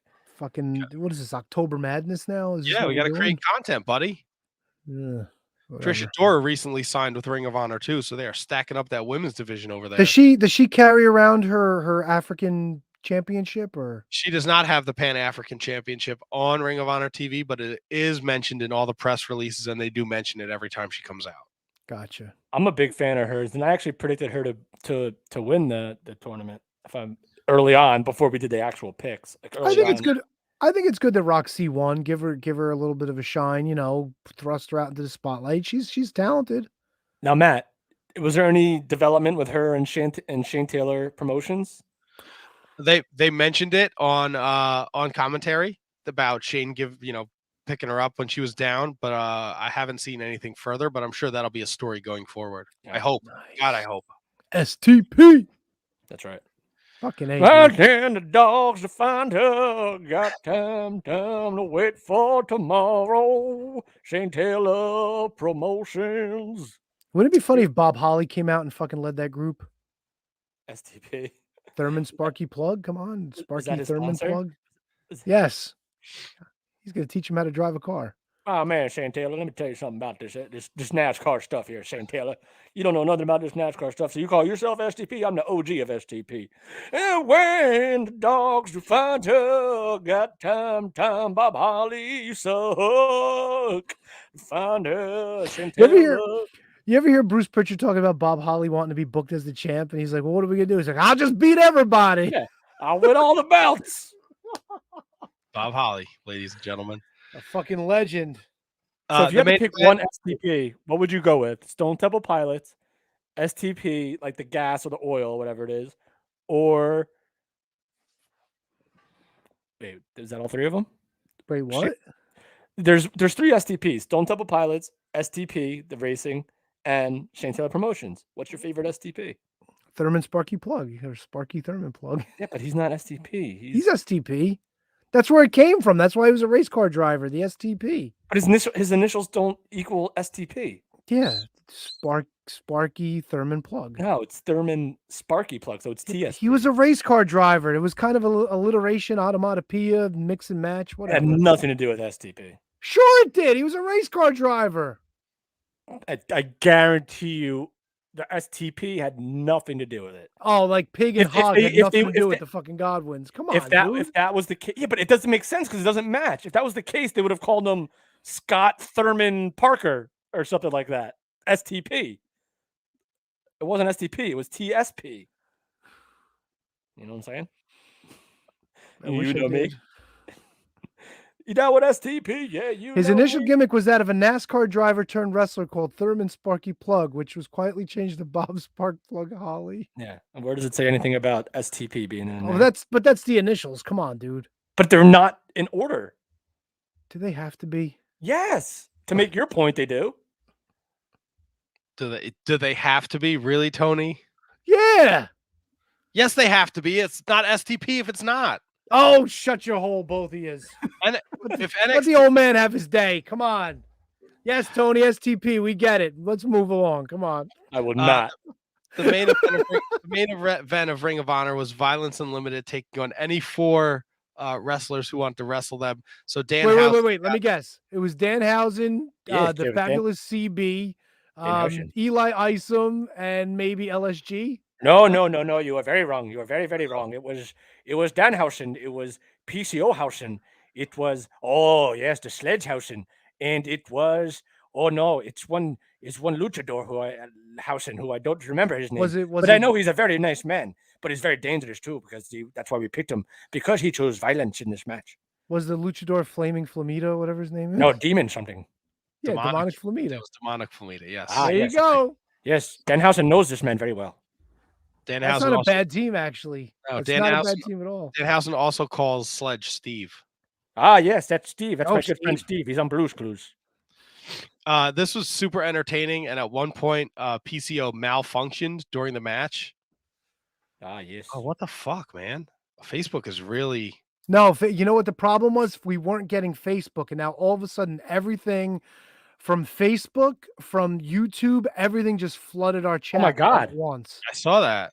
Oh, this is But I mean, as we all know, Facebook was all kinds of fucked up today, and it was throwing Right. everything else off. So Right, now right. everything seems to be working. Hi, everybody. Welcome to the chat. welcome to the Shining Wizards Housen. Yes, that's right. Hello, everyone. Welcome to the chat. So anyway, in the middle of the match, PCO malfunctions, and he thinks he's teaming with Brody King again.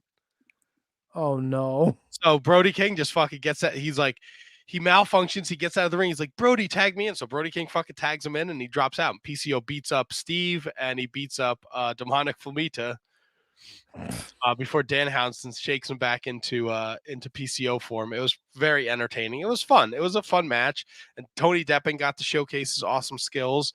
And Danhausen got to do a little bit of wrestling, which I don't think people are familiar with. The fact that the kid knows how to wrestle. And I enjoyed it. I thought it was a fun episode. Yes, I am very good at the grapples. That's right. Very, very good at the grapples. Yes, that's right. I do it very much in Ring of Honor, Honor of Wrestlinghausen. That's right. How's that? Is that a pretty good? Is that good or bad? I think Danhausen's going to become one of those like impressions like Jim Cornette or like Terry Funk, like one that everybody can do, because that's a pretty good Danhausen. All right, try it then, Tony. If you're now I'm fucking now. Ah, yes, Tony. See, it's not that easy, Hausen, is it? No, the problem is now I have like Adam Sandler stuck in my head, so I'm going like, "Whoo, very nice." Oh yes, the Adam Sandler. Yes, you see, he's very good in the films of Madison Hausen. That's right. Oh, Kerry Cowling says Tony, very old, very evil. yeah, Tony is very old and very Yes, evil. Tony. Tony's also very tired. Can you guys tell me who this? Tell me who this is. Who? Who's Lawrence Welk? Singer, wasn't he? Yes, Welkhausen. I should know this. I'm an old man. Lawrence Welk, American musician, accordionist, band leader, and television impresario. There you go, Lawrence Welk Show. The accordion, yes. Yes. So he was a musician, but he was also a host. He's been dead for fucking ever. Yes, he has been. Kerry Cowling may be as old as I am. Well, Welcome no, to he's the dead. club, He must Larry. be Danhausen.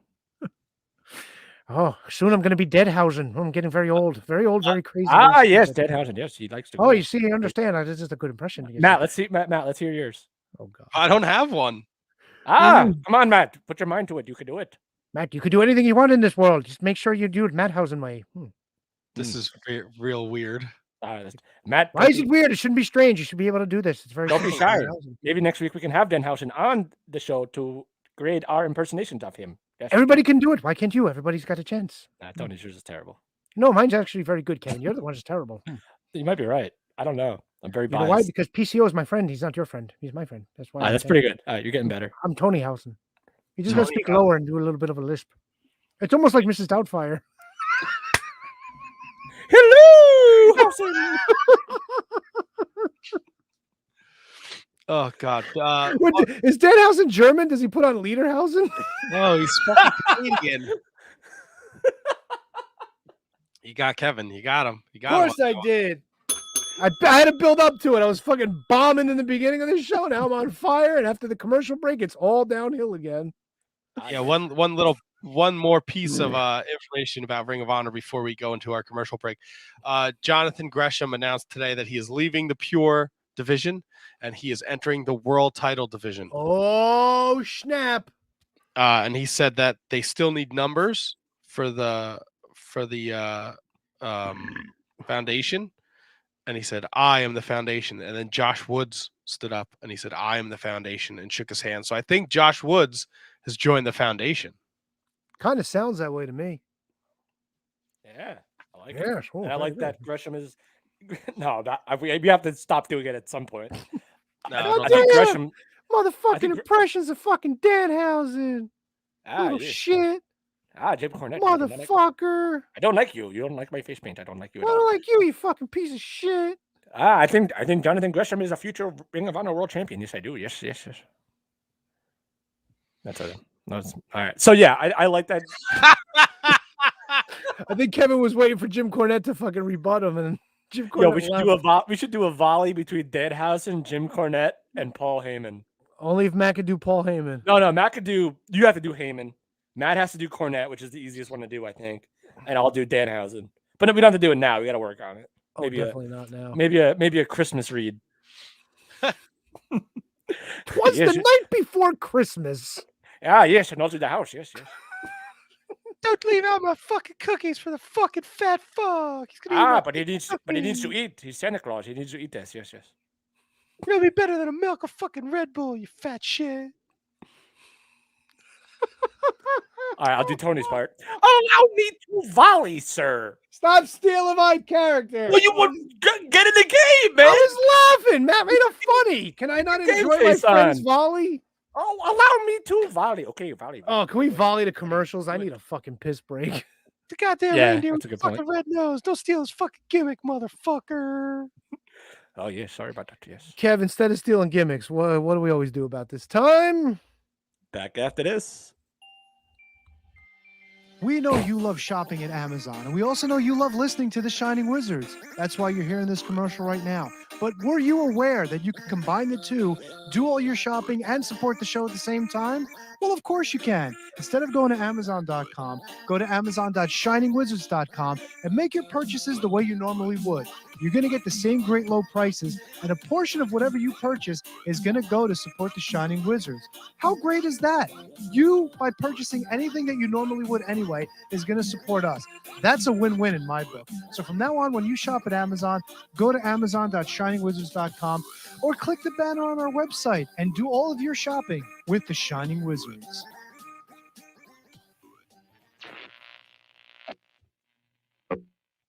Because of the obvious threat to untold numbers of citizens and because of the crisis which is even now developing, this radio station will remain on the air day and night. This station and hundreds of other radio and TV stations throughout this part of the country are pooling their resources through an emergency network hookup to keep you informed of all developments.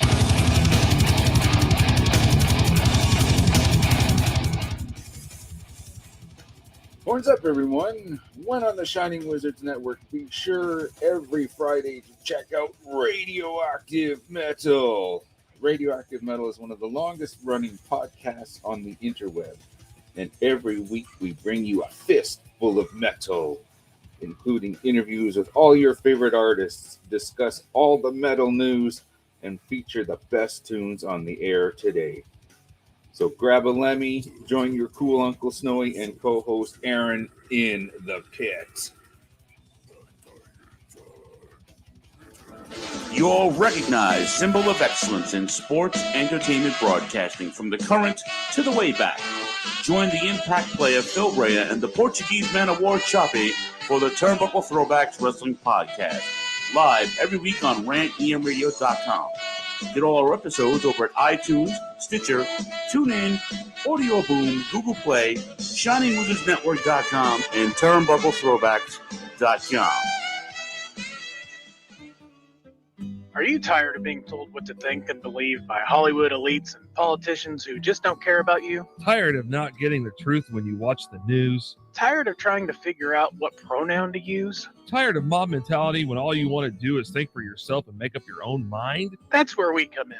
This is Justin. And Vince. Your host of Inconclusive Breakdown. We are a weekly anti-PC podcast bringing you entertainment and current event news without any spin. If you want to truly stay informed on what's going on in the world, then give us a listen every Sunday, anywhere you get podcasts, at least till Zuckerberg and Twitter Jack deplatform us. And as always, we're proud members of the Shining Wizards Network. Tired of the PC police telling you what you can and cannot say? Want a show that travels back to the 80s and 90s where the badass hosts have beaten down cancel culture on 3 separate occasions and carried on to gloat about it? Since 2013, The Midnight Jury is that show. Travel back to the malls and arcades, pop in your VHS, and join us where the 80s and 90s return from the dead. Conan, tell them where to find us. WLWstudios.com, home of the Midnight Jury podcast hosted by Midnight Mike and Calvin Brody. Also available on all major podcast platforms via the Shining Wizards Network, and join in the conversation on Twitter at Midnight Jury.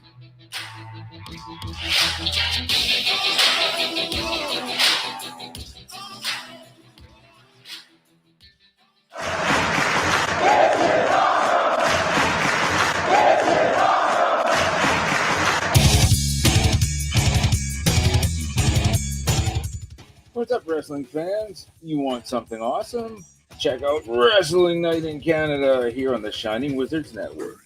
We're 3 Canadian metalheads uniting for the love of pro wrestling.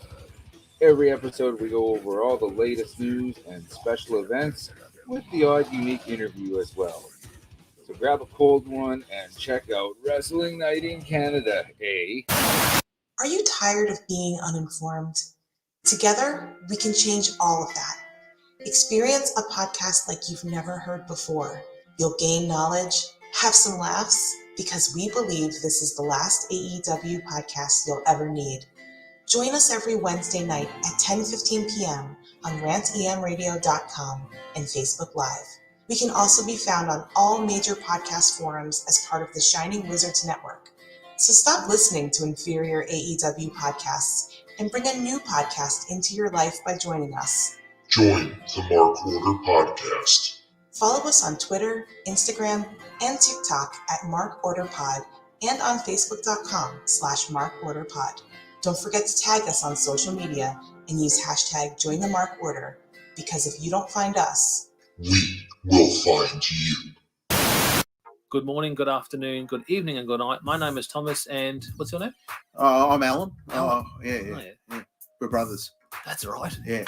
Forgot The that. same mother and father. Your room was... We shared the room. Shared a room. We shared the room. Thought I knew your face. Yeah, we go way back, mate. Yeah. We should do a podcast then. We have. We do a podcast. We do a podcast. What's it called? The Broadcast. Yeah, that was planned. Yeah. What do we do? Well, we cover all different things in the world of pop culture. We're talking about comic books, we're talking about professional wrestling, and we're talking about movies. Go back and watch classic retro wrestling events, the likes of WWE, WCW, and if you do like that, you can check us out on Apple iTunes, also on Podbean, Anchor, and on Podknife. Also check us out on Twitter at The Broadcast. That's BROKAS.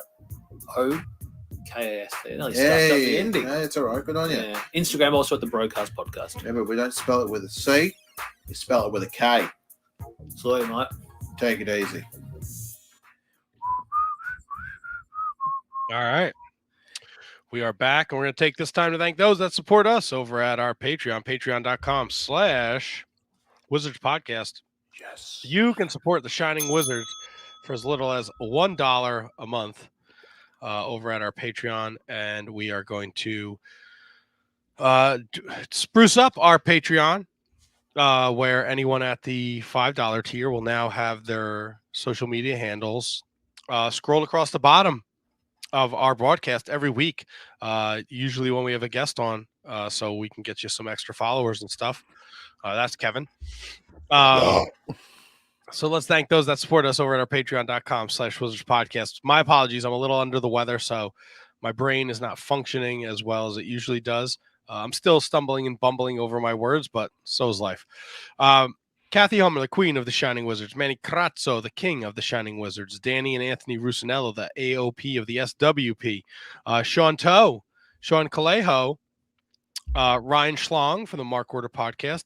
Brett Simonello. What do you hear? What do you say? Catherine Hensler from OnDeckIC.com. The Mark Order Podcast. Fightful. Sour Graps. Kate does it all. She's a woman who wears many hats, and she is thankfully feeling better, so that's good. Matt Garifo. Clearly, if you listened earlier in the show, you know he's no relationship to the KJG. No. Happy birthday, Matt. I love him, though. Matt Mellinger. Christine Friesendorf. Mark Parloni. Happy birthday, Mark. Kenny Hossey, the Scotch Drinkmore. Jay Kopp, Big Cop a Pump from the Turnbuckle Throwbacks. The only reason to listen to that sack of shit show. Thomas Cops, the Mott Spock. Michael Hammond. Matthew Birch. Braden Bergen, the LeBron James of Mattel Elite Figure Collecting. Kerry Cowling. Brendan Haney. And last but certainly not least, Mr. William Mercier Jr.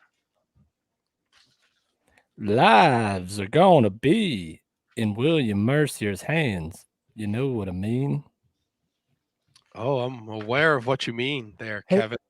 Tony, are you the one fucking with the screen, or is that Kevin? That was me. I wanted you to be on the full for the reads.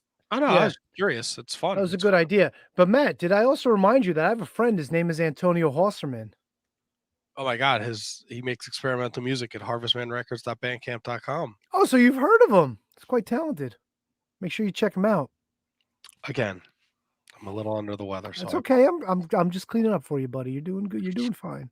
Thank you for cleaning up for me. Hey Matt, can we tell the folks about what we have in store for our 10th anniversary celebration? New merchandise.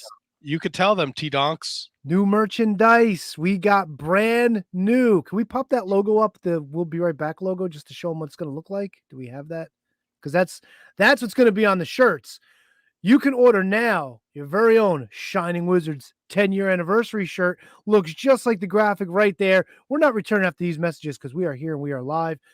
But if you want a shirt like that, we got sizes medium through 3XL, $20 shipped in the USA. If you're out of the country, maybe we can make a deal. If you're really interested in getting a shirt, we can get it out to you. But $20 shipped in the US. PayPal over to wizardspodcast@gmail.com. Give us your address. Give us your size. We will get you a shirt out in the mail. As soon as they come in, they should be in about 2 weeks. We'll get them right out to you so you can celebrate 10 years along with your boys at the Shining Wizards. Yes. Oh, yeah. Woohoo. That's all I got. Sorry. The total no pop for Tony. I'm used to it. I told you, come back from commercial. I'm fucking back to square one again. Hey, you got to start somewhere, right? We still have pins too, by the way. Same deal. What are we getting for pins? $12? Yes, $12 shipped, limited edition Shining Wizards pins. We ordered 50 of them. We're down to like 20. So you can hit us up on Twitter at Wizards Podcast. I want to let people know these will never be made again. This is it. Nope. Like once these are done, that's it. So get them. $12 help support us. It's a win-win, and it's a pin. So you get a one of 50 item that you'll never ever have the opportunity to get again. And I think we have over 50 fans. I think, right, Matt? Possibly. I hope so. Yeah, so please get on that. Help us out and order a pin. They're cool, man. Just put on your little pin board, put it on a hat, put it on a jacket, denim vest, if you will, denim tuxedo if you're Canadian. Put it on everything. Now, Matt, since we're talking about collecting things, are you familiar with Premium Collectible Studios? They're not a sponsor, but I got to ask you this question because something came up while we were in commercial break. They are doing a quarter scale model sculpture of the Hulkster. You know what? I saw that. This looks really fucking cool. Like I'm not a collector of like the little statuettes like you are, but man, this thing looks amazing. If this is the way it's gonna look, if you're a Hulkamaniac, you'd want this in your collection. At least I would think. It is an expensive piece. I'll tell you that, Tony. Oh, how much they want for this fucking thing? I want to say $700. So what? Yo, if you're a Hulkamaniac and you have $700, keep your money. Holy shit, dude. That website has a couple. I think there's an Austin one. I think there's a Rock one. Yeah, it's 24 and a half inches tall. So this is a big fucking statue, dude. Probably the same size as my Macho Man one. Well, there's an Ultimate Warrior one as well. 24 and a half inches tall is 2 feet, correct? Well, a little more than 2 feet, but yes. Well, of course, because the half, obviously. But that's got to be bigger than your Macho Man, right, Matt? Yeah. No, well, that Macho Man's pretty fucking big out there. No, that Macho Man's not 2 feet tall. That's not 2 feet. Right? I mean, it's out on the office landing. I can measure the whole thing if you really need me to. Let's do it. But hands off the merchandise. Let's do it.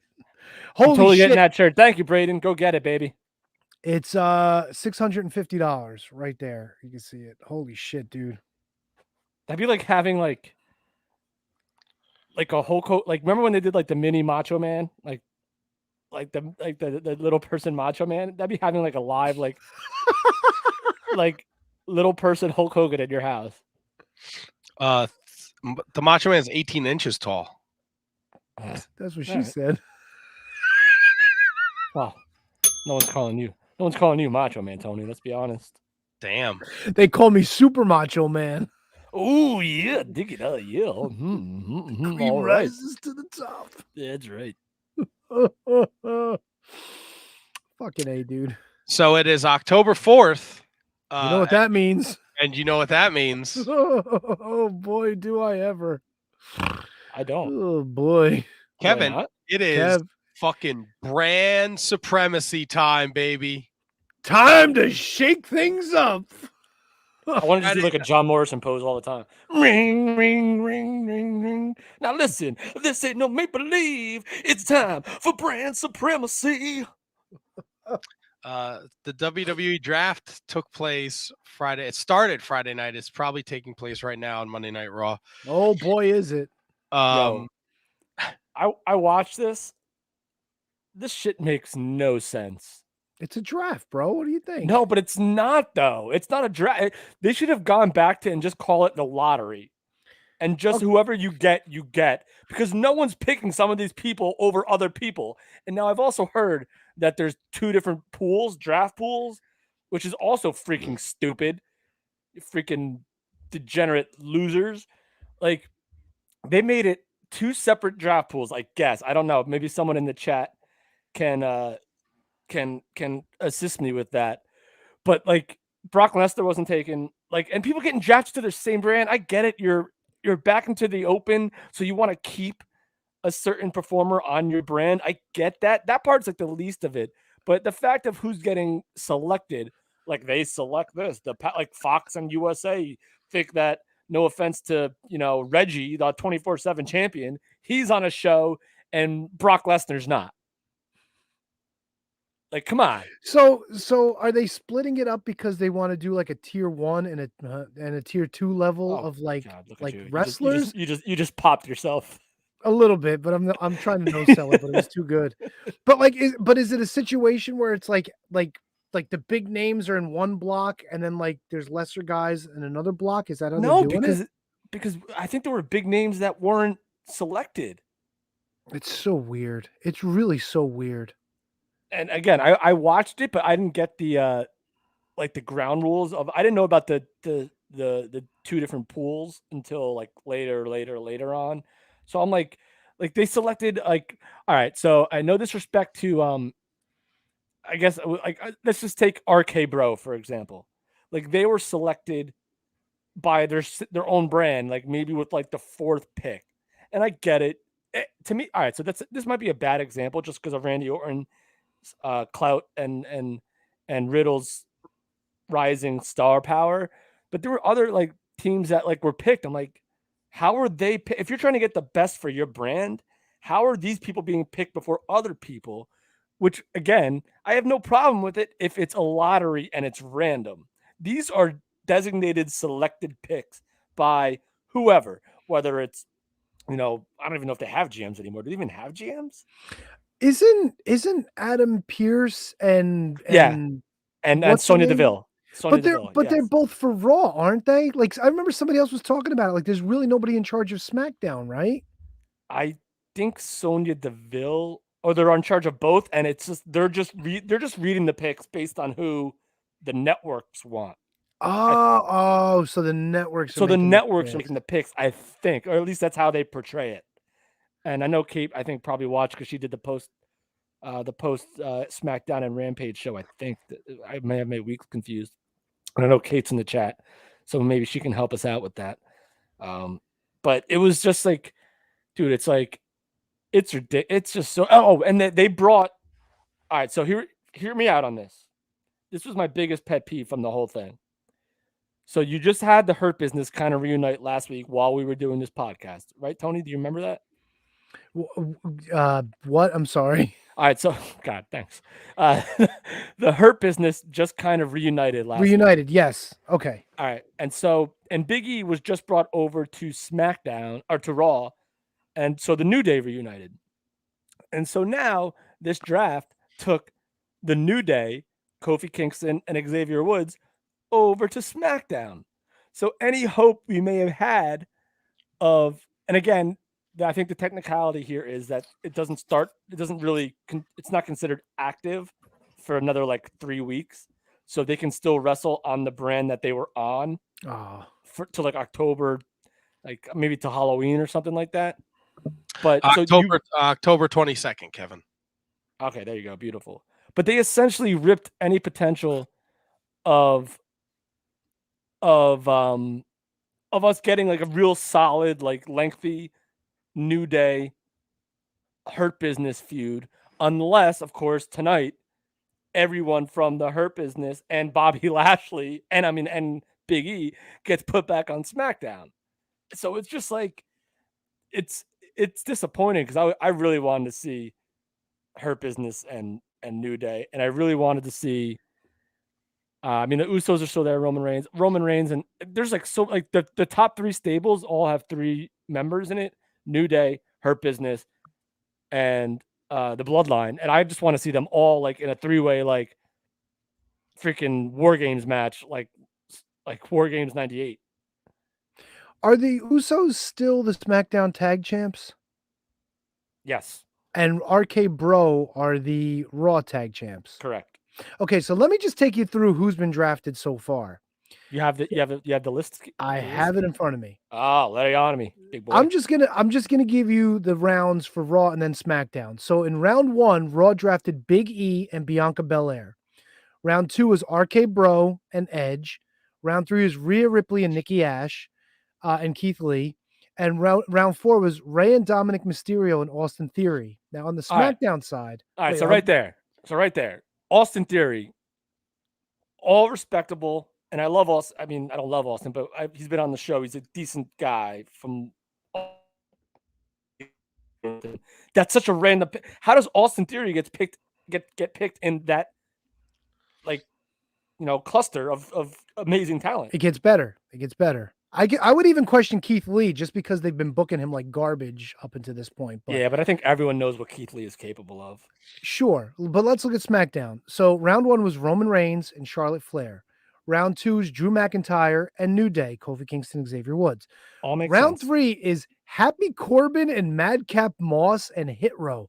What the fuck is a Madcap Moss, and why is he ranked in the 3rd round? You know who that is? Who? He was a guy who's Riddick Moss, who was a former 24/7 champion on Raw and was in NXT. I think his partner was, I want to say it was the guy that's now in AEW, Cesar Bonani. I think they were tag team partners. Okay, but and the Hit Row is the guys from NXT? Yeah, Hit Row is Shane Strickland and the guy and his stable, B-Fab, and the other 2 guys. The one guy is actually a really entertaining guy. He did the Treasure Hunt show on A&E. So is that a good draft pick then? The Hit Row? Yeah, because I think that's a better draft pick to me than Austin Theory. Okay, and then round 4 to finish it out was Naomi and Jeff Hardy. Of all the other women available, Naomi? No, Really? Naomi's a star, man. Like, I really think she's I get it, superstar. but what I'm thinking, like, stars of the women's division, Naomi's not like one of the first names that pops into my head. You know what I'm saying? Kate, why are who drafted before your women's tag champs? I don't know what she means by that. Oh, Hit Row, maybe?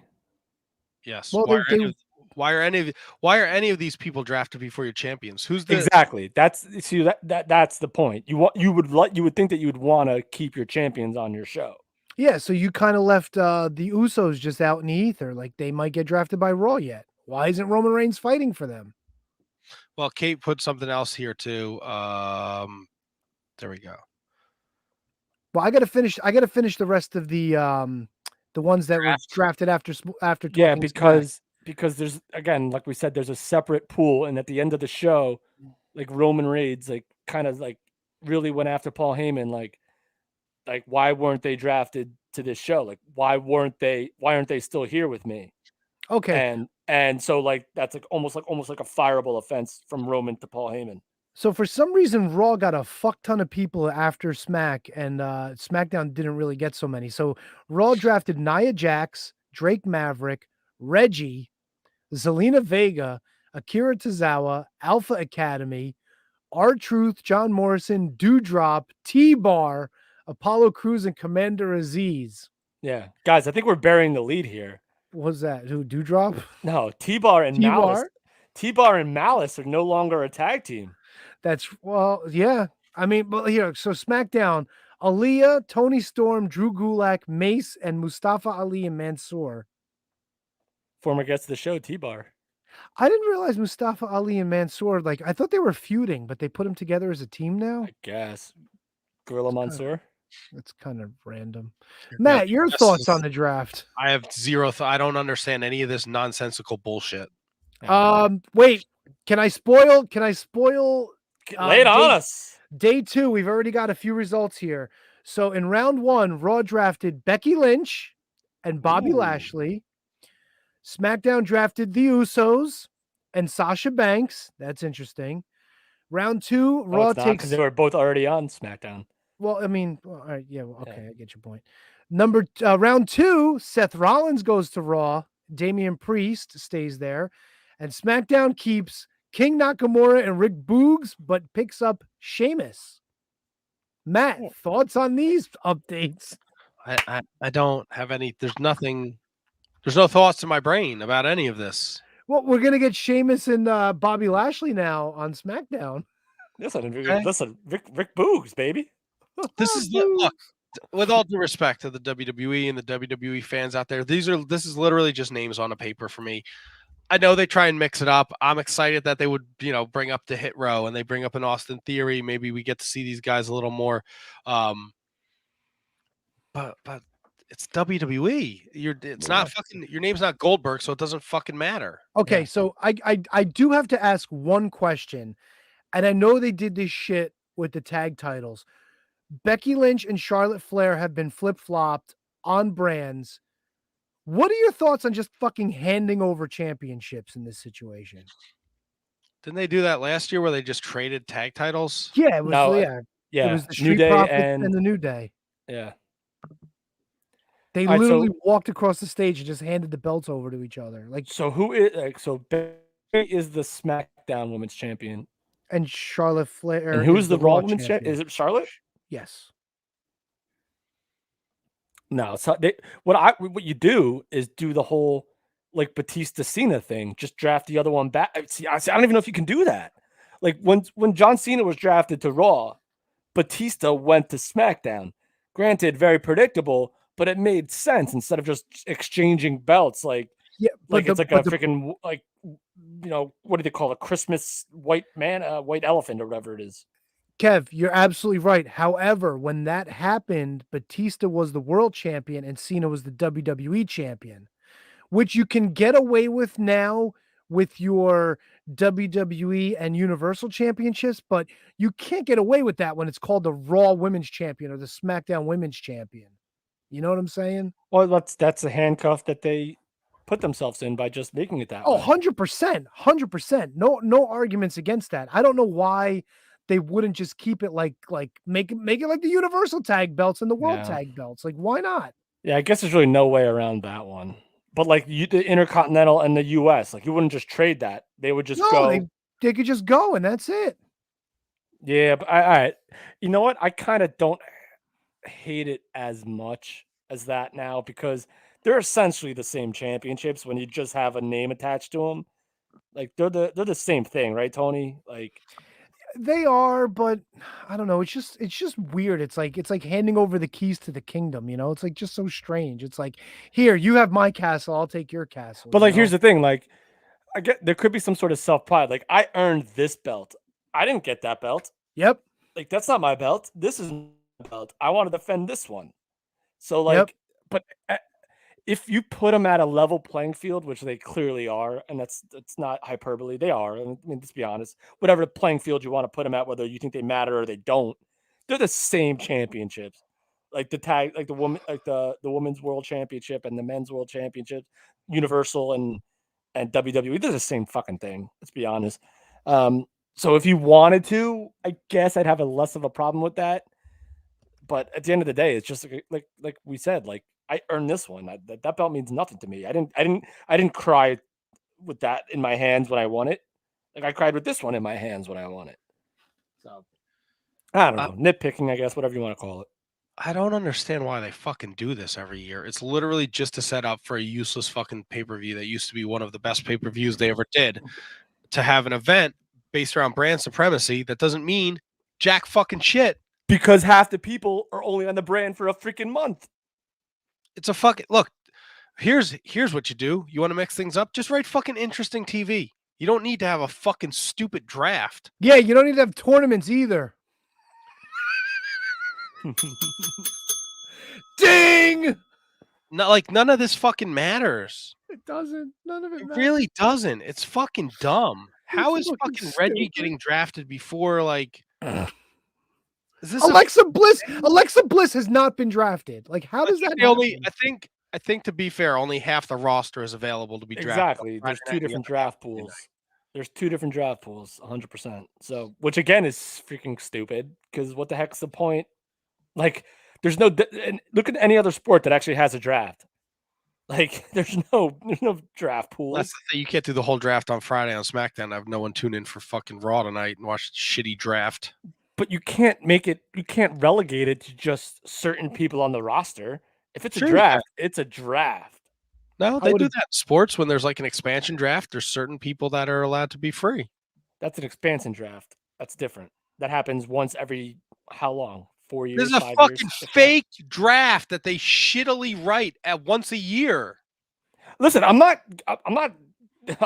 like disapproving of the right to do it, but the only comparable, if you're going to pick one, is not an expansion draft. It's a regular draft. There's nothing comparable to this. This is dog shit. It's so bad. No argument. What's worse, the WWE draft or them going back to Saudi Arabia? Probably the draft. I might have to go with the draft. Probably the draft. At least Saudi Arabia, they're making money. And we got a bunch of women's matches this time in Saudi Arabia. That's pretty cool. We get to pick that in a couple weeks. The Crown Jewel. I can't fucking wait. I love picking Crown Jewel. I love picking Crown Jewel. I mean, if you want to get in the big picture stuff, going to Saudi Arabia is probably worse. But if you want to stay strictly into wrestling, it's the draft. 100% the draft is worse. They haven't been to Saudi Arabia since 2018, right? It's been a long time. 2019, actually. 2019. So, yeah, they still owe them like 16 more shows, don't they? I don't know. Can't wait. Can't wait. I can't wait, dude. I love me a Saudi Arabia show. I fucking love it. I wish, honestly, the one thing I learned from Saudi Arabia, I wish the first 5 rows of every wrestling event had those fucking lounge chairs that you get all to yourself. Those are fucking amazing looking. I want to be a fucking prince. I'll show up with the gown on and the fucking the Sabu headband just to sit in one of them fucking chairs. Yeah, those look so fucking awesome. Then you'll go back to your place and kill, torture, and No. And do all the shit to you. See, I'm all about the guard. To the women. Like Patrice O'Neal said, you got to dress like that just to get through an airport security anyway, because they ain't nothing to check. You just fucking walk through naked underneath and you're good to go. But dude, that to fucking without all like the extra shit that goes along with it, to fucking sit there and feel like a fucking prince just watching wrestling, how fucking cool would that be? I'll tell you what, if I had a lounge chair, and I would fall asleep instantly.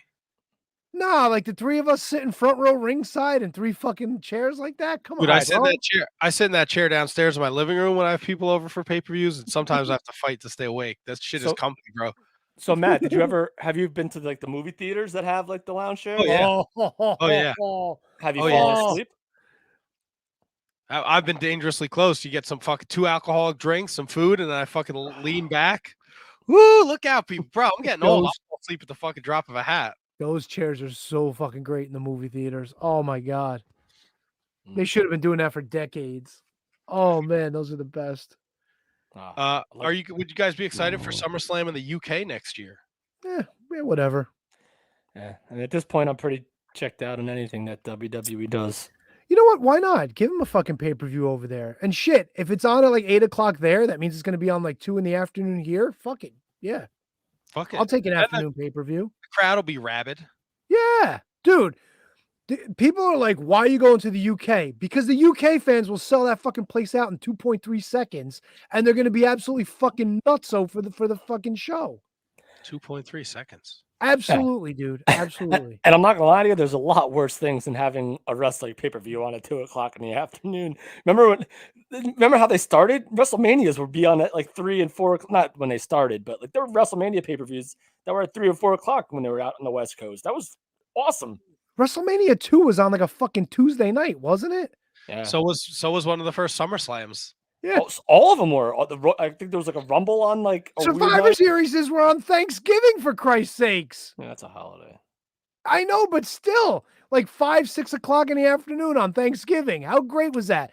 I used to fucking, dude, leftovers, a loaf of fucking French bread. You throw all the shit on there, your turkey, your stuffing, your gravy, your cranberry, little mayo on top. You got a fucking sub like this. You're good to go, man. Give me some 5-on-5 man action. All right, Big Tony, snapping beef. Fucking A, dude. Repeat that sandwich to me again. What were the ingredients? What'd you have on that? You get a French bread. You throw some turkey on there. You get your stuffing. If you got fucking corn souffle, you throw that shit on there too.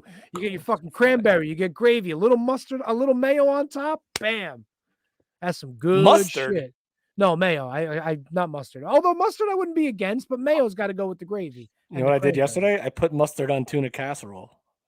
You know what? I'm down with it. Spicy brown mustard. I love it. I'll put it in anything. Spicy brown is good on a lot of things. You Yeah. can use that for yellow mustard. Yeah, you got to can be take it. careful with that. Yellow mustard's like for like deviled eggs and shit. But like when Yeah. you really want to go fancy schmancy, you fucking throw that Goldens on there. A Yeah. Grey Poupon. I'm down for some Grey Poupon. Fuck yeah. I'm sure you are.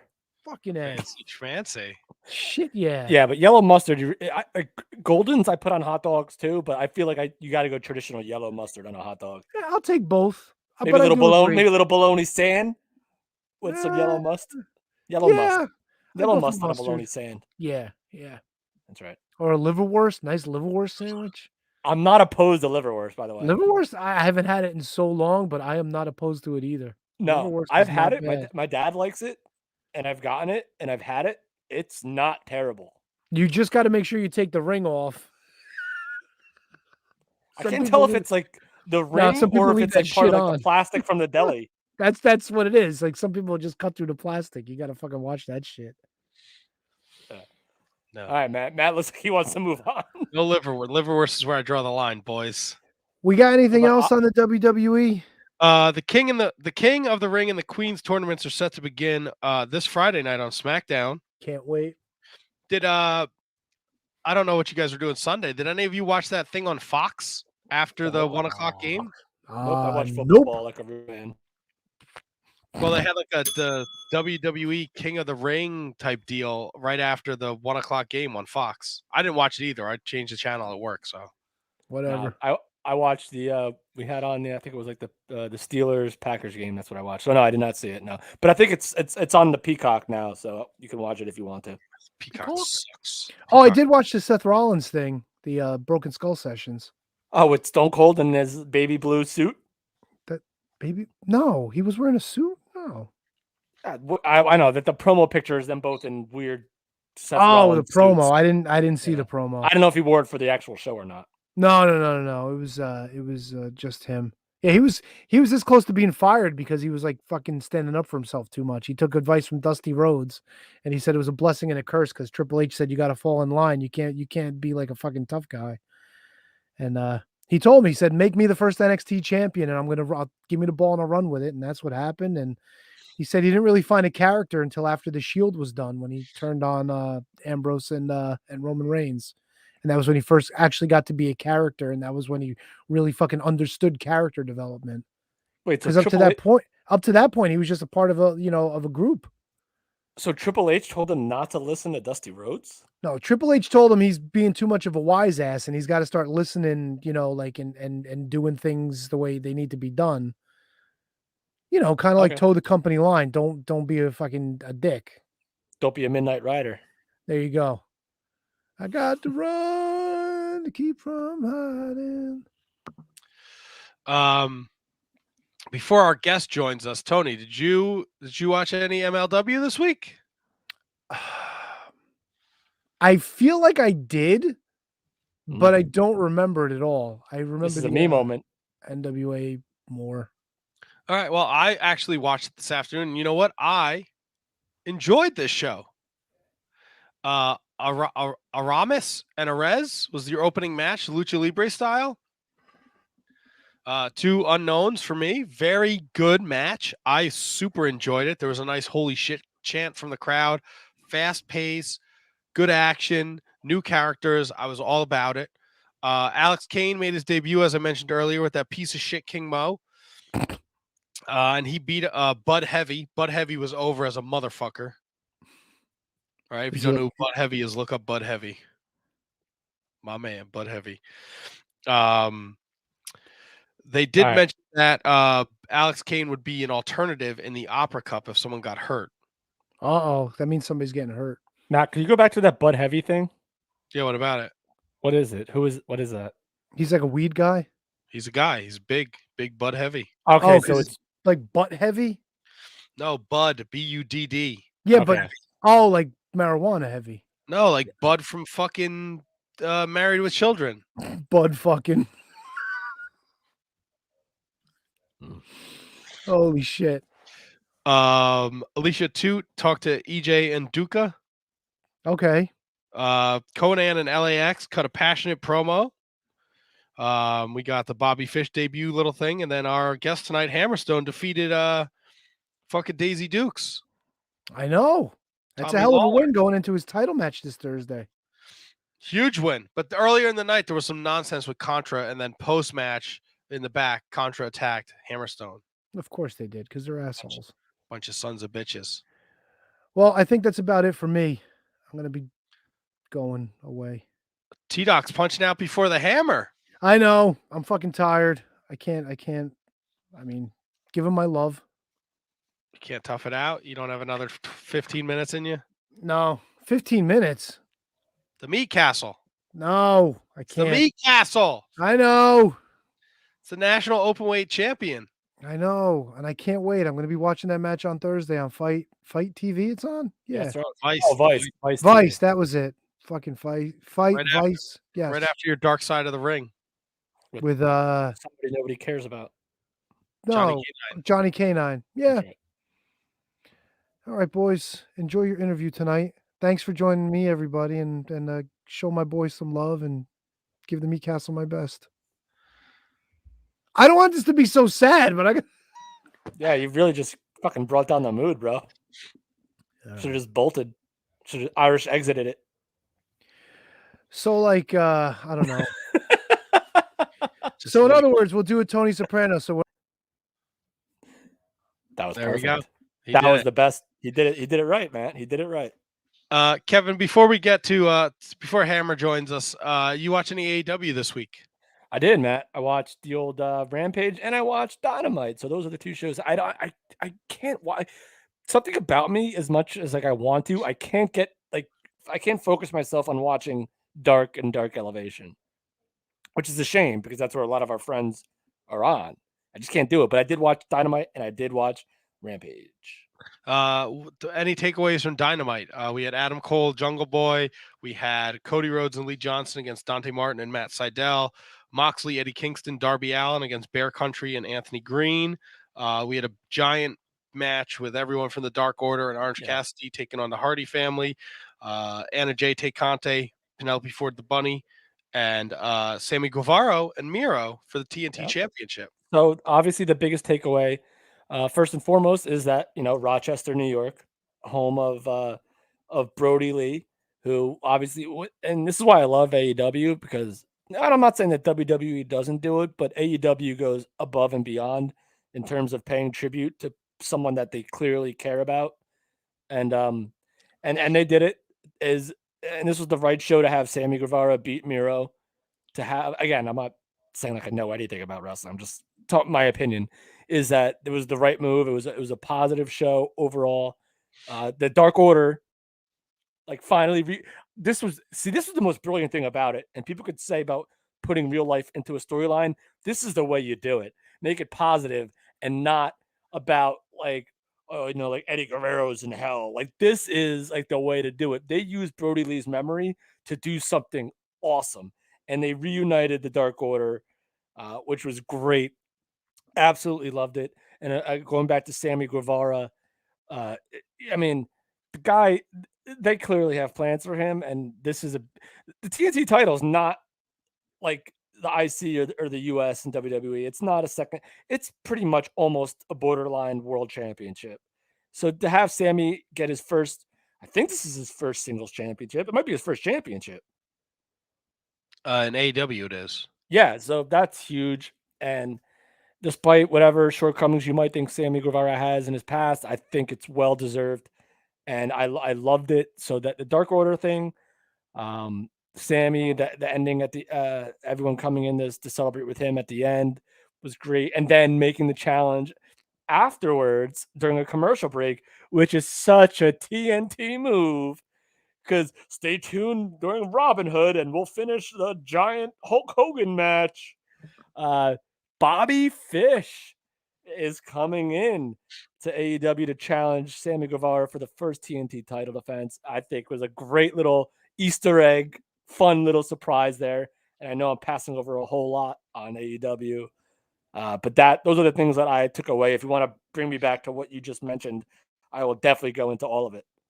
No, I think it was an excellent. Again, I like all Elite Wrestling because of the stories that they tell. Some of them, yes, they are super long and drawn out, and but Kevin, you always say like it's weekly TV, so this is what they got to do. But the Dark Order stuff was great. It's bi-weekly TV at this point. The story with the Dark Order was fantastic. Sammy winning the title was great. To do it in Rochester, and then you're coming off of 2 huge weeks, the AEW in Newark, and then the Dynamite last week in Queens. How do you top Daniel Bryan, Kenny Omega, right? You're not going to. And there's nobody, you just debuted Adam Cole, Bryan Danielson, CM Punk just came back all within the last month and a half. So let's put on a great show, but let's give them a feel good moment. And I think Sammy winning, the story with Fuego del Sol, it was a great way to end the show. Adam Cole, Jungle Boy to kick off the show was fucking phenomenal. I didn't get to watch it live Wednesday night, but I did go back and watch it today, and it was off the charts. Wait. Oh yeah, okay. I may be confusing my shows. Adam Cole fought Jungle Boy 1-on-1. That's right, because on Rampage it was the week before it was the tag gimmick or the big Elite verse. Yes, last Friday or 2 weeks ago, because this Friday it was Nick Jackson against Bryan Danielson. Yeah, okay. And so it looks like, listen, you know what I want to see, because they've been like, I know they have big plans for Jungle Boy. Like you see it, like they do. I just want them actually.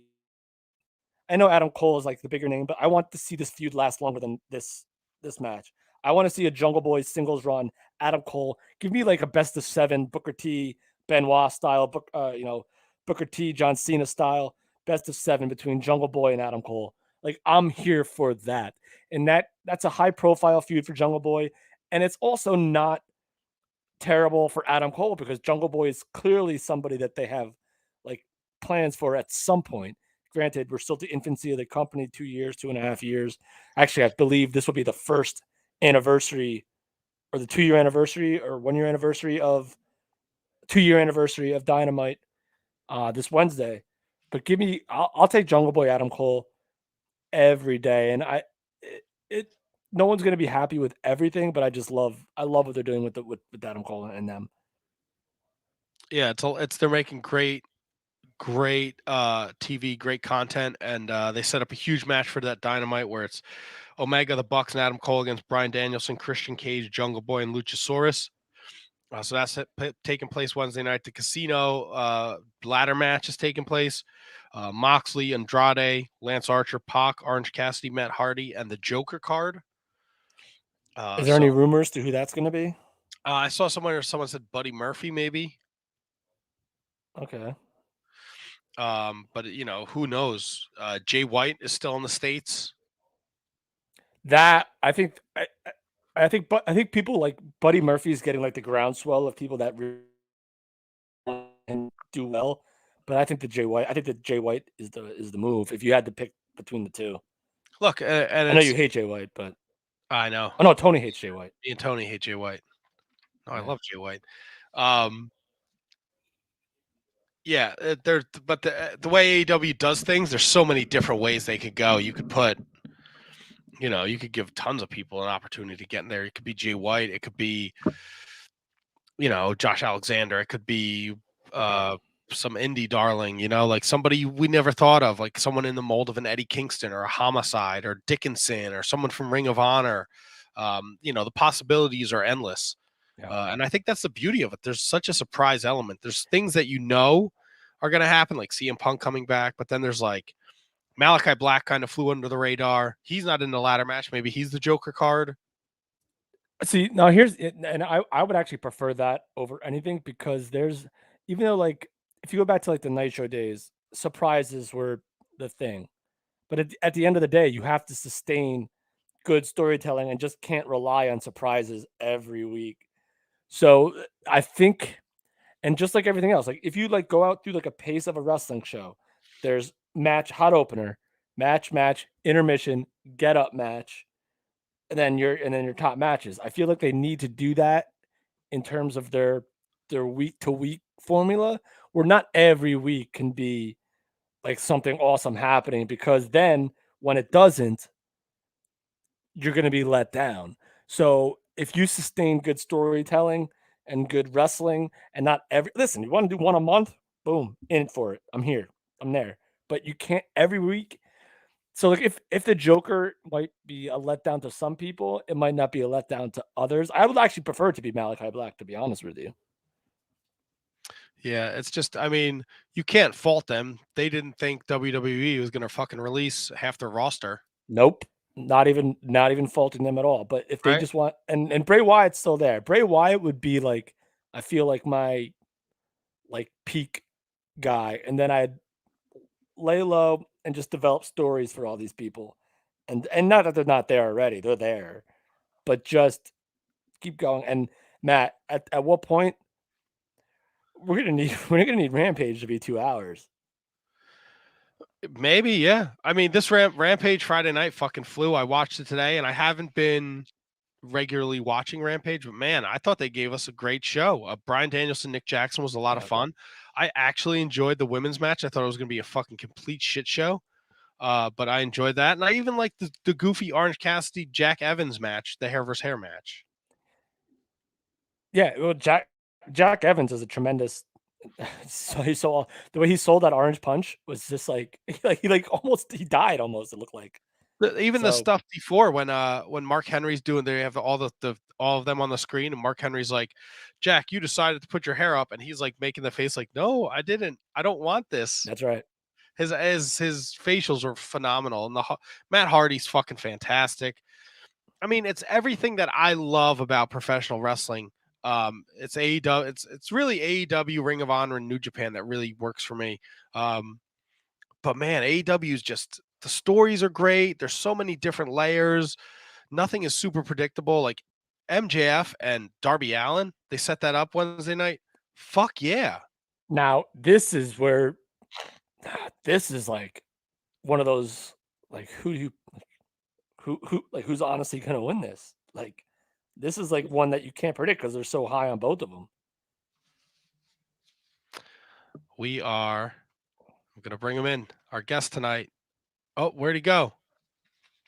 Where'd the hammer go? Saw him. He was here and then he was gone. All right. Well, he should be joining us shortly. I don't want to kick him out. Okay. When he comes back on, we'll drop the hammer in there. Our guest tonight should be joining us shortly. Not this hammer, like the hammer. Oh, not the. Not like Greg. What about Greg the Hammer Valentine?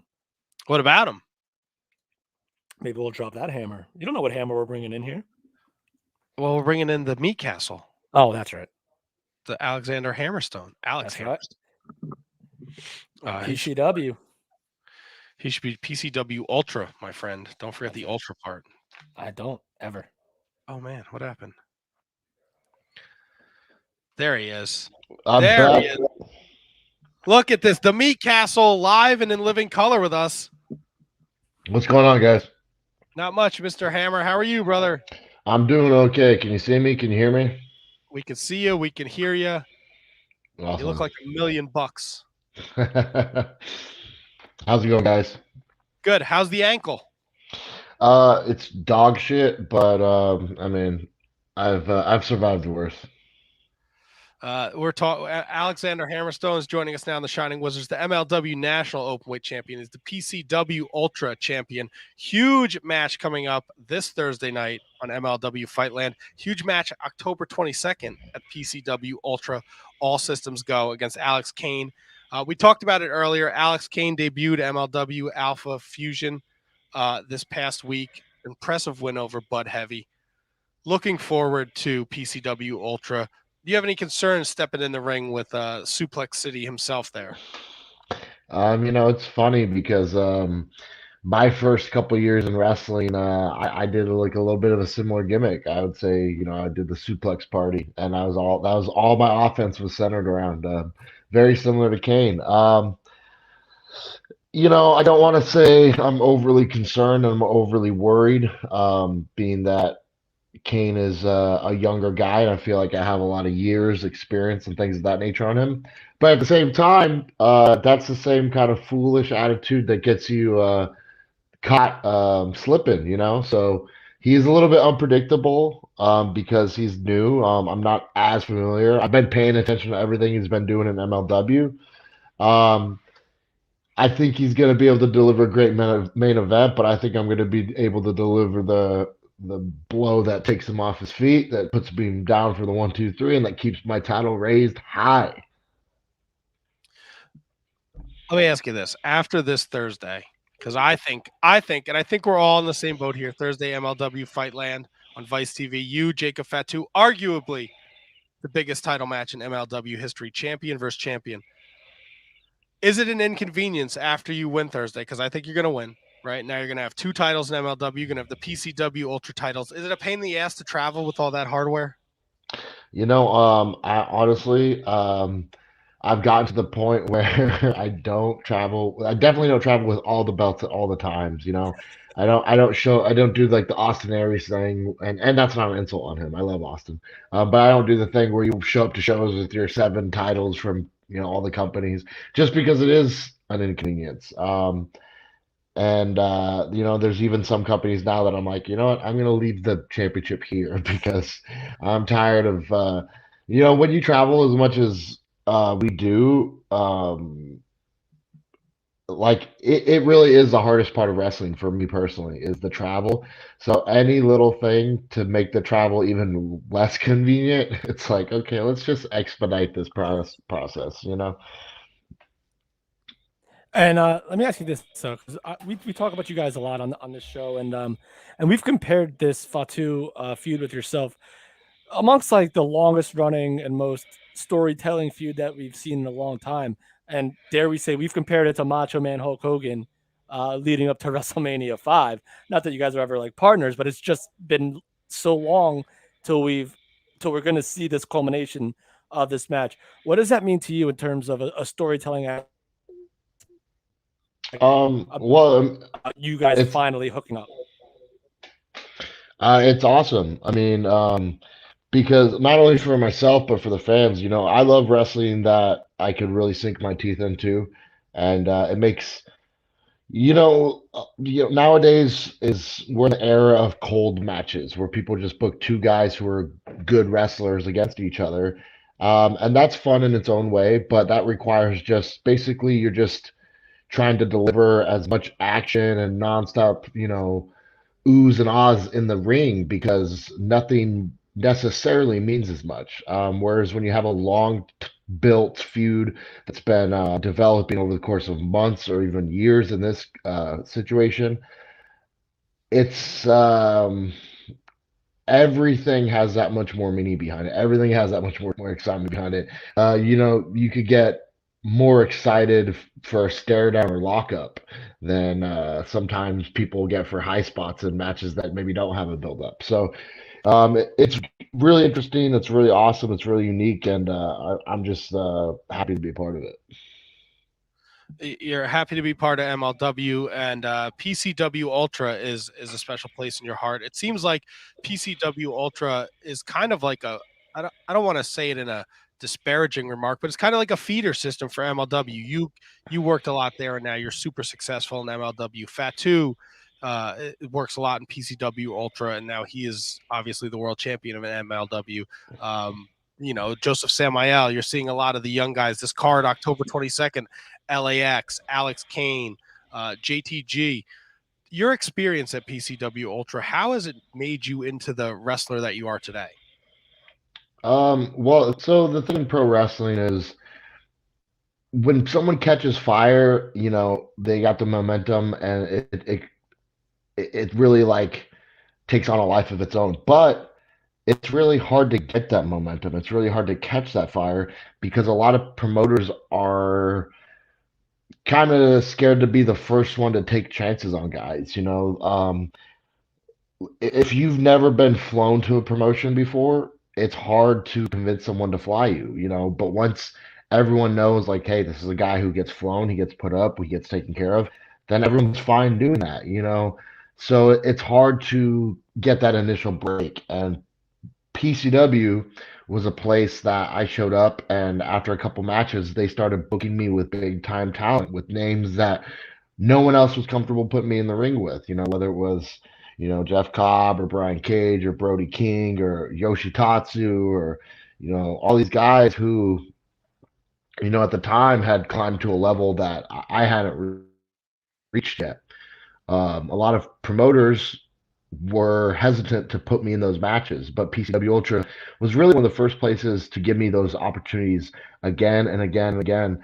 And even the one or two times I fell flat on my face, they kind of let me pick myself up, dust myself off, and give it another go. And I grew a lot at PCW Ultra, and I credit them a lot as to why I was able to transition into places like MLW and present myself the way I did, carry myself the way I did, and perform the way I did.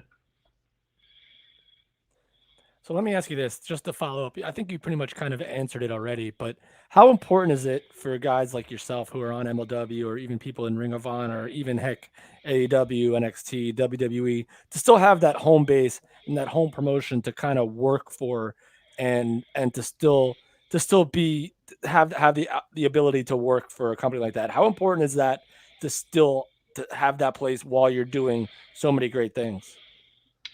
I mean, I think it's gonna differ individual to individual, but the thing is, like, for me personally, I like to have a couple of those places because if I just sat at home and waited for my MLW tapings and did those, it would probably be great for my body in preserving my longevity, but my mind and my creativity, my sharpness in the ring, those would all diminish greatly. So places like PCW Ultra are the reason I'm able to still get out there and have these matches and get out there and have full creative control and keep coming up with new ideas, keep my ring IQ sharp, keep myself in condition. And not only that, just for the sake that it's a place I really enjoy going. It's a place I really enjoy performing. It's a place that's cultivated a very special feeling, not only for the fans, but in the locker room. And wrestling at the end of the day, as much as we're chasing dollar signs and trying to make out of this business richer than we got into it. We did this because we love doing this, and if the joy gets sucked out of it, it becomes miserable really fast. So places like PCW Ultra, where I really enjoy being, it's very important to maintain that. So how did you deal with the Instagram crash today and you were not possibly able to post photos of your calves and your veins? Well, what happened was I squeaked out a picture of my nasty, swollen, oversized, discolored ankle was probably one of the last posts I got out. And for some reason, I was getting people on Twitter kept posting that's what their Instagram was locked on. That was like the last post that loaded. So they kept logging in, trying to see new stuff, and there was just, nope, here's Hammer's gross foot. Honestly, today, I'm trying to be responsible and just rest. So I've been laying around, keeping my foot up, putting ice on it, and playing video games because my brain is telling me, or maybe not my brain, whatever my habits, my what's the word I'm looking for? My instincts, my primal animal instincts are telling me to go lift some weights, but my brain's telling me, hey asshole, take a day off and let this foot get better. So I've been doing a whole lot of nothing, so I didn't mind Instagram being down for the day. A whole lot of nothing's not a bad thing. And if you're not following Hammerstone on social media, it's at Alex Hammerstone, Twitter and Instagram. We're talking PCW Ultra. We're talking MLW. PCW Ultra, all systems go, October 22nd, Wilmington, California. pcwasg.eventbrite.com to get your tickets. Ron Simmons is going to be there. Kevin Sullivan is going to be there. The Hammer's defending his title against Alex Kane. Too Cold Scorpio versus Blood Hunter. War Beast, LAX. It's a stacked show. And, of course, this Thursday night on Vice TV, MLW Fightland, Jacob Fatu, Alexander Hammerstone, arguably the biggest match in MLW history. You spent some time in Philadelphia this weekend. Is it not the biggest shithole in America? Well, I can't give a fair assessment just due to the fact that I was basically my time was booked from the time I landed to the time I took off. So I didn't really get to experience the city. I'm supposed to be back out there again.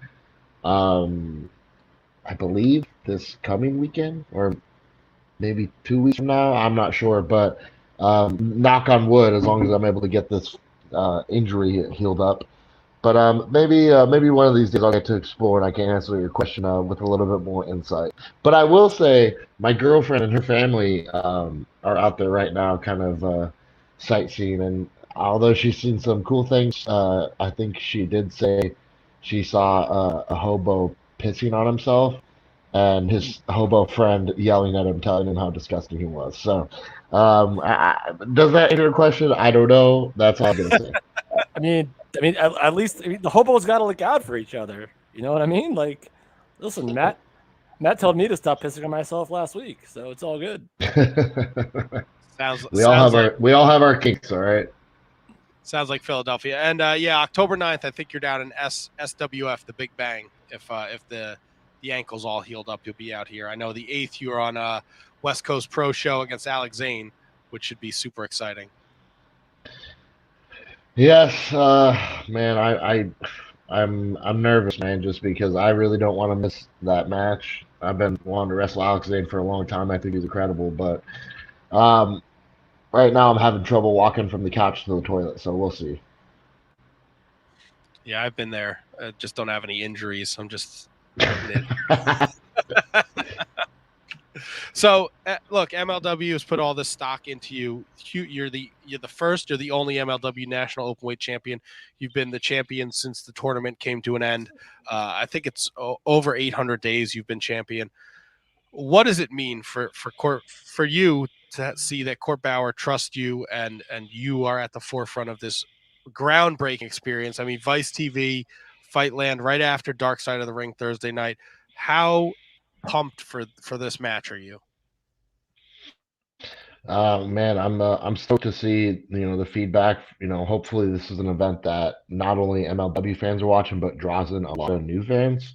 But yeah, it means a lot just to be because every step of my career has been a steady climb up, and each step you're working towards the opportunities that I'm finally getting right now. Holding championship on national television, working towards world championship main event fights. This is what I worked for a long time, and MLW gave me a shot when a lot of people were telling me no, and now everybody's telling me, like, now I might have opportunities at my fingertips, and people are telling me you should go here, you should go there, you should go this, you should do that. But I don't think a lot of people understand that it's like you said, MLW gave me a shot. They invested a lot in me, and now I'm just trying to pay that back to them. And it's yeah, it feels great, and I just hope this Thursday goes as planned. Following Dark Side of the Ring this Thursday, has there been any internal conversation about how that might affect, not affect, but like help MLW get like a super solid ground? Because everyone talks about Dark Side of the Ring, so you hope that they stay tuned for Fightland. Has there been any internal talk with you guys about what this could mean for MLW going forward with Vice? Not a whole lot of discussion with the talent per se. I'm sure that was obviously the planning process, was to get that time slot, to draw in those lingering, people who maybe just haven't changed the channel yet. And I think it is a great opportunity because, I'll say this much. I have a couple friends and acquaintances who aren't very hardcore wrestling fans, but they're not up to date with everything going on, but they always come up to me and, oh man, did you see the new Dark Side of the Ring? This one was about this, and they're all excited because those were the people they used to watch. So those same people, might very well end up watching MLW just by chance. And I think, I think this is going to be the beginning of us, like really catching on the momentum we had back pre-pandemic. Yeah, and what a match to see. I mean, you and Fatu are two of the best in the business. Do you have, if and when, because I do think you're going to win Thursday night, if and when you become double champion, what's your plan? Would you defend both championships, or will you relinquish the National Openweight Championship? I can't say for sure. I will say that being the world champion is probably going to be even more of a handful than being the national champion. And I will say this, we have a lot of guys coming into the company who I think are great and have a world of potential and are I kind of see myself in them, see, these guys getting their first big opportunity and they just want to kill it. They want to crush it. They want to chase down some brass rings. And if I'm hoarding all the brass rings, it really gives them less to aspire to. So, I lean towards, maybe facilitating a way for that championship to be back on the market. But at the same time, it is very near and dear to me. And I would have a hard time letting it go. So I haven't 100% made up my mind in that regard. I guess we'll have to cross that bridge when we get to it. If you become MLW World Champion, does that affect the tan game? Ooh. I think it just means I got to be that much more diligent, man. Does it get any more diligent than Hogan 90, though? You know what? Honestly, at this point, I'm pretty sure I have skin cancer and I really should back off on the tanning. So I'm gonna maybe being a world heavyweight champion holds so much prestige that people are gonna be less scrutinous about the lack of pigmentation that I provide moving forward. Yeah, because your hot dog skin is looking fantastic on the TV box. But to your point, yeah, you might want to pump the brakes, brother. When the Hammerstone is crushing it at the gym, I know you got a nice heavy riff coming out in MLW, nice song, and then I know if they follow you on social media, you're always fucking around with the guitar. What's the go-to lifting music for Hammerstone? Oh man, it's all over the place. I really anything can get me. What's the latest song that I was like, ooh, I like working out to this was some song by this girl named Lily Allen, and it's not hard or heavy or cool at all. In fact, if someone like was able to tap into my headphones and hear that that's what I was listening to and I worked out, they'd probably never stop making fun of me. So it really could be anything. I think the only genre I haven't touched at some point is country music. So man, it's when you work out for this long, it's like it's not just like, oh, heavy music gets me going. It's just like I don't know. It's probably like the similar experience to experimenting with your significant other in the bedroom. And it's like I never thought I'd want you dressed up as a clown, but it's doing it for me. Nice. Right. Clown stuff. We're in. I love it. No, don't say we.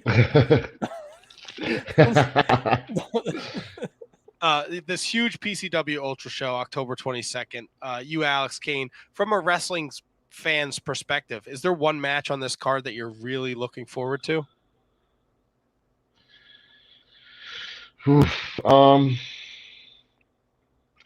Honestly, I've been so concerned about what I'm doing.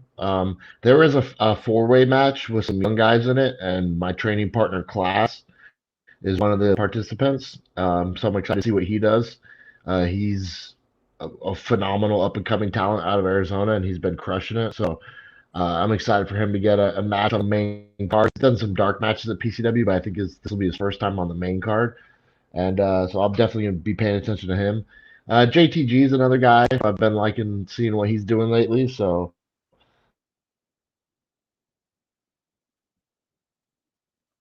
Did we lose you, Hammer? You know, I'm sure his match will be awesome. Yeah, and that four-way you're talking about is for the PCW Ultra Championship. Jai Vidal, Class, Matt Vandergriff, and Lucas Riley is on this stacked show at PCW Ultra on October 22nd. Hammer, I know you're a busy guy. We don't want to keep you much longer. At Alex Hammerstone on Twitter and Instagram this Thursday night, the huge MLW Fightland match against Jacob Fatu on Vice TV. Be sure you're tuned in and watching.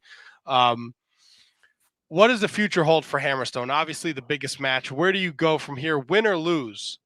Does that affect your future? Oh, I got him. We got you back, Hammer. Did you guys boot me? What the hell? No, I don't think we booted you. I think there was an internet connection. Why would we boot you? You're the meat castle. Are you kidding me? I want to live to see 40, Hammerstone. Thought you were looking for trouble. No. Never looking for trouble. Not with you, sir. Where do you see the future going after this Thursday night? Do you have an alternative if, and I don't think you're going to, but if you lose, what do you think is in store for you? My head hasn't crossed that way. Mine is all focused on the positive outcome. And, obviously, if it doesn't go my way, it's just back to the drawing board. But if it does, it becomes my responsibility to keep growing this brand as best I can, and doing everything I can to draw more eyes to our product. And then not only that, but the championship itself, doing anything I can to make that belt more prestigious, whether that's taking it back to Japan or, into Mexico, or just defending it domestically against the best challengers we can come up with. But, basically, to put it simply, same old, just get to work, keep my work pants on, and keep killing it as best I can. Well, we're very excited to see what happens Thursday night on Vice TV, Fightland. You, Jacob Fatu. This is like, this is something else. Let me ask you about the MLW locker room. What's your bucket list look like of guys that you want to step in the ring with? There's such talent coming in. EJ and Duco. They bring back Davey Richards. Bobby Fish is there for the Opera Cup. Calvin Tankman, who I don't think you've crossed paths with in MLW yet. Are those just a few names that you would love to get in there and hit that nightmare pendulum on? Although I don't know if you could do it on Tankman. Yeah. He's a big boy. Yeah, I mean those are some great names. I've wrestled Tankman outside of MLW. Holiday's another guy who, although he's my best friend, I can't help but be curious how would we go if we wrestled each other. Dynasty, bro. But yeah, definitely Davey Richards is at the top of that list. He's a guy I'm a huge fan of, and I would love the opportunity to wrestle him for sure. Well, Hammer, we know you're a busy man. I appreciate you taking the time out of your busy schedule to join us tonight. This Thursday night, Vice TV, Fightland against Jacob Fatu, the biggest match in MLW history. PCW Ultra, October 22nd, Hammerstone against Alex Kane, Too Cool Scorpio against the Blood Hunter, War Beast against LAX, Ruby Reyes against Via Van, JTG, Steve Madison, and much more. Go to PCW Ultra on Twitter, at PCW Ultra, excuse me. You can get your tickets at PCWHSG.Evite, and Jesus Christ, I'm having a stroke. Eventbrite. PCWASG.eventbrite.com to get your tickets. It's October 22nd, Wilmington, California. Ron Simmons, Kevin Sullivan will be there. At Alex Hammerstone on Twitter and Instagram. Hammer, anything you want to leave us with before we let you get back to wrestling?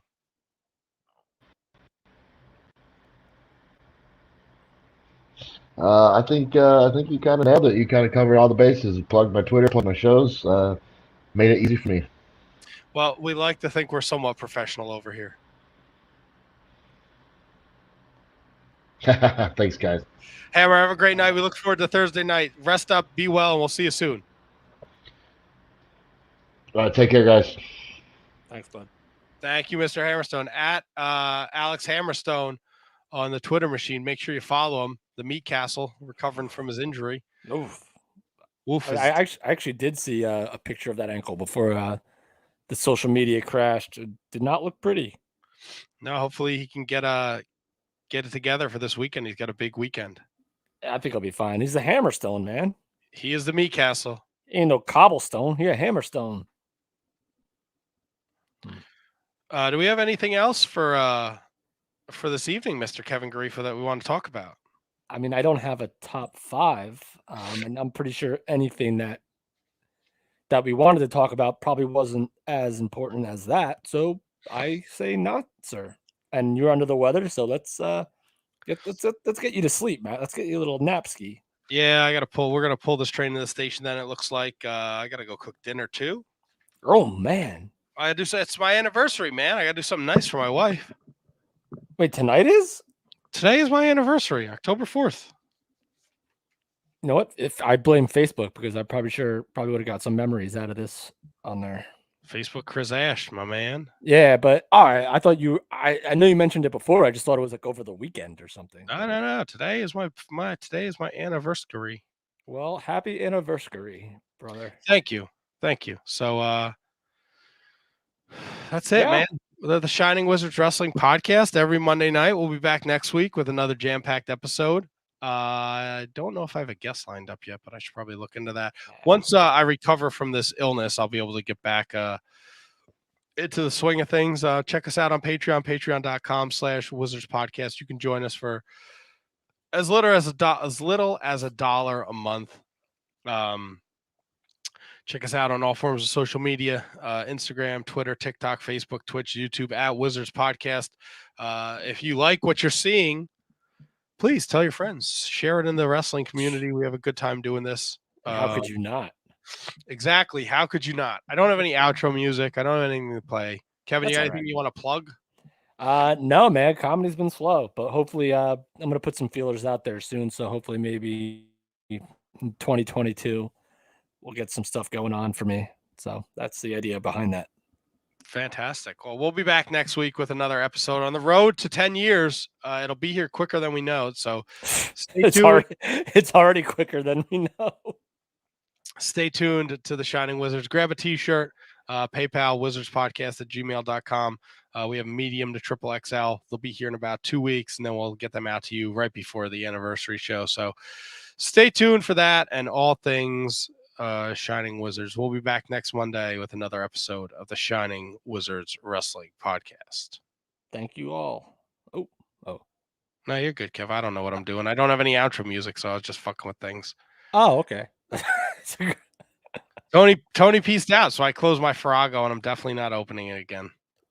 It's no problem. I think this is a better ending than anything we could have possibly done. All right. Well, all right. We'll see you next week, people. Bye, guys.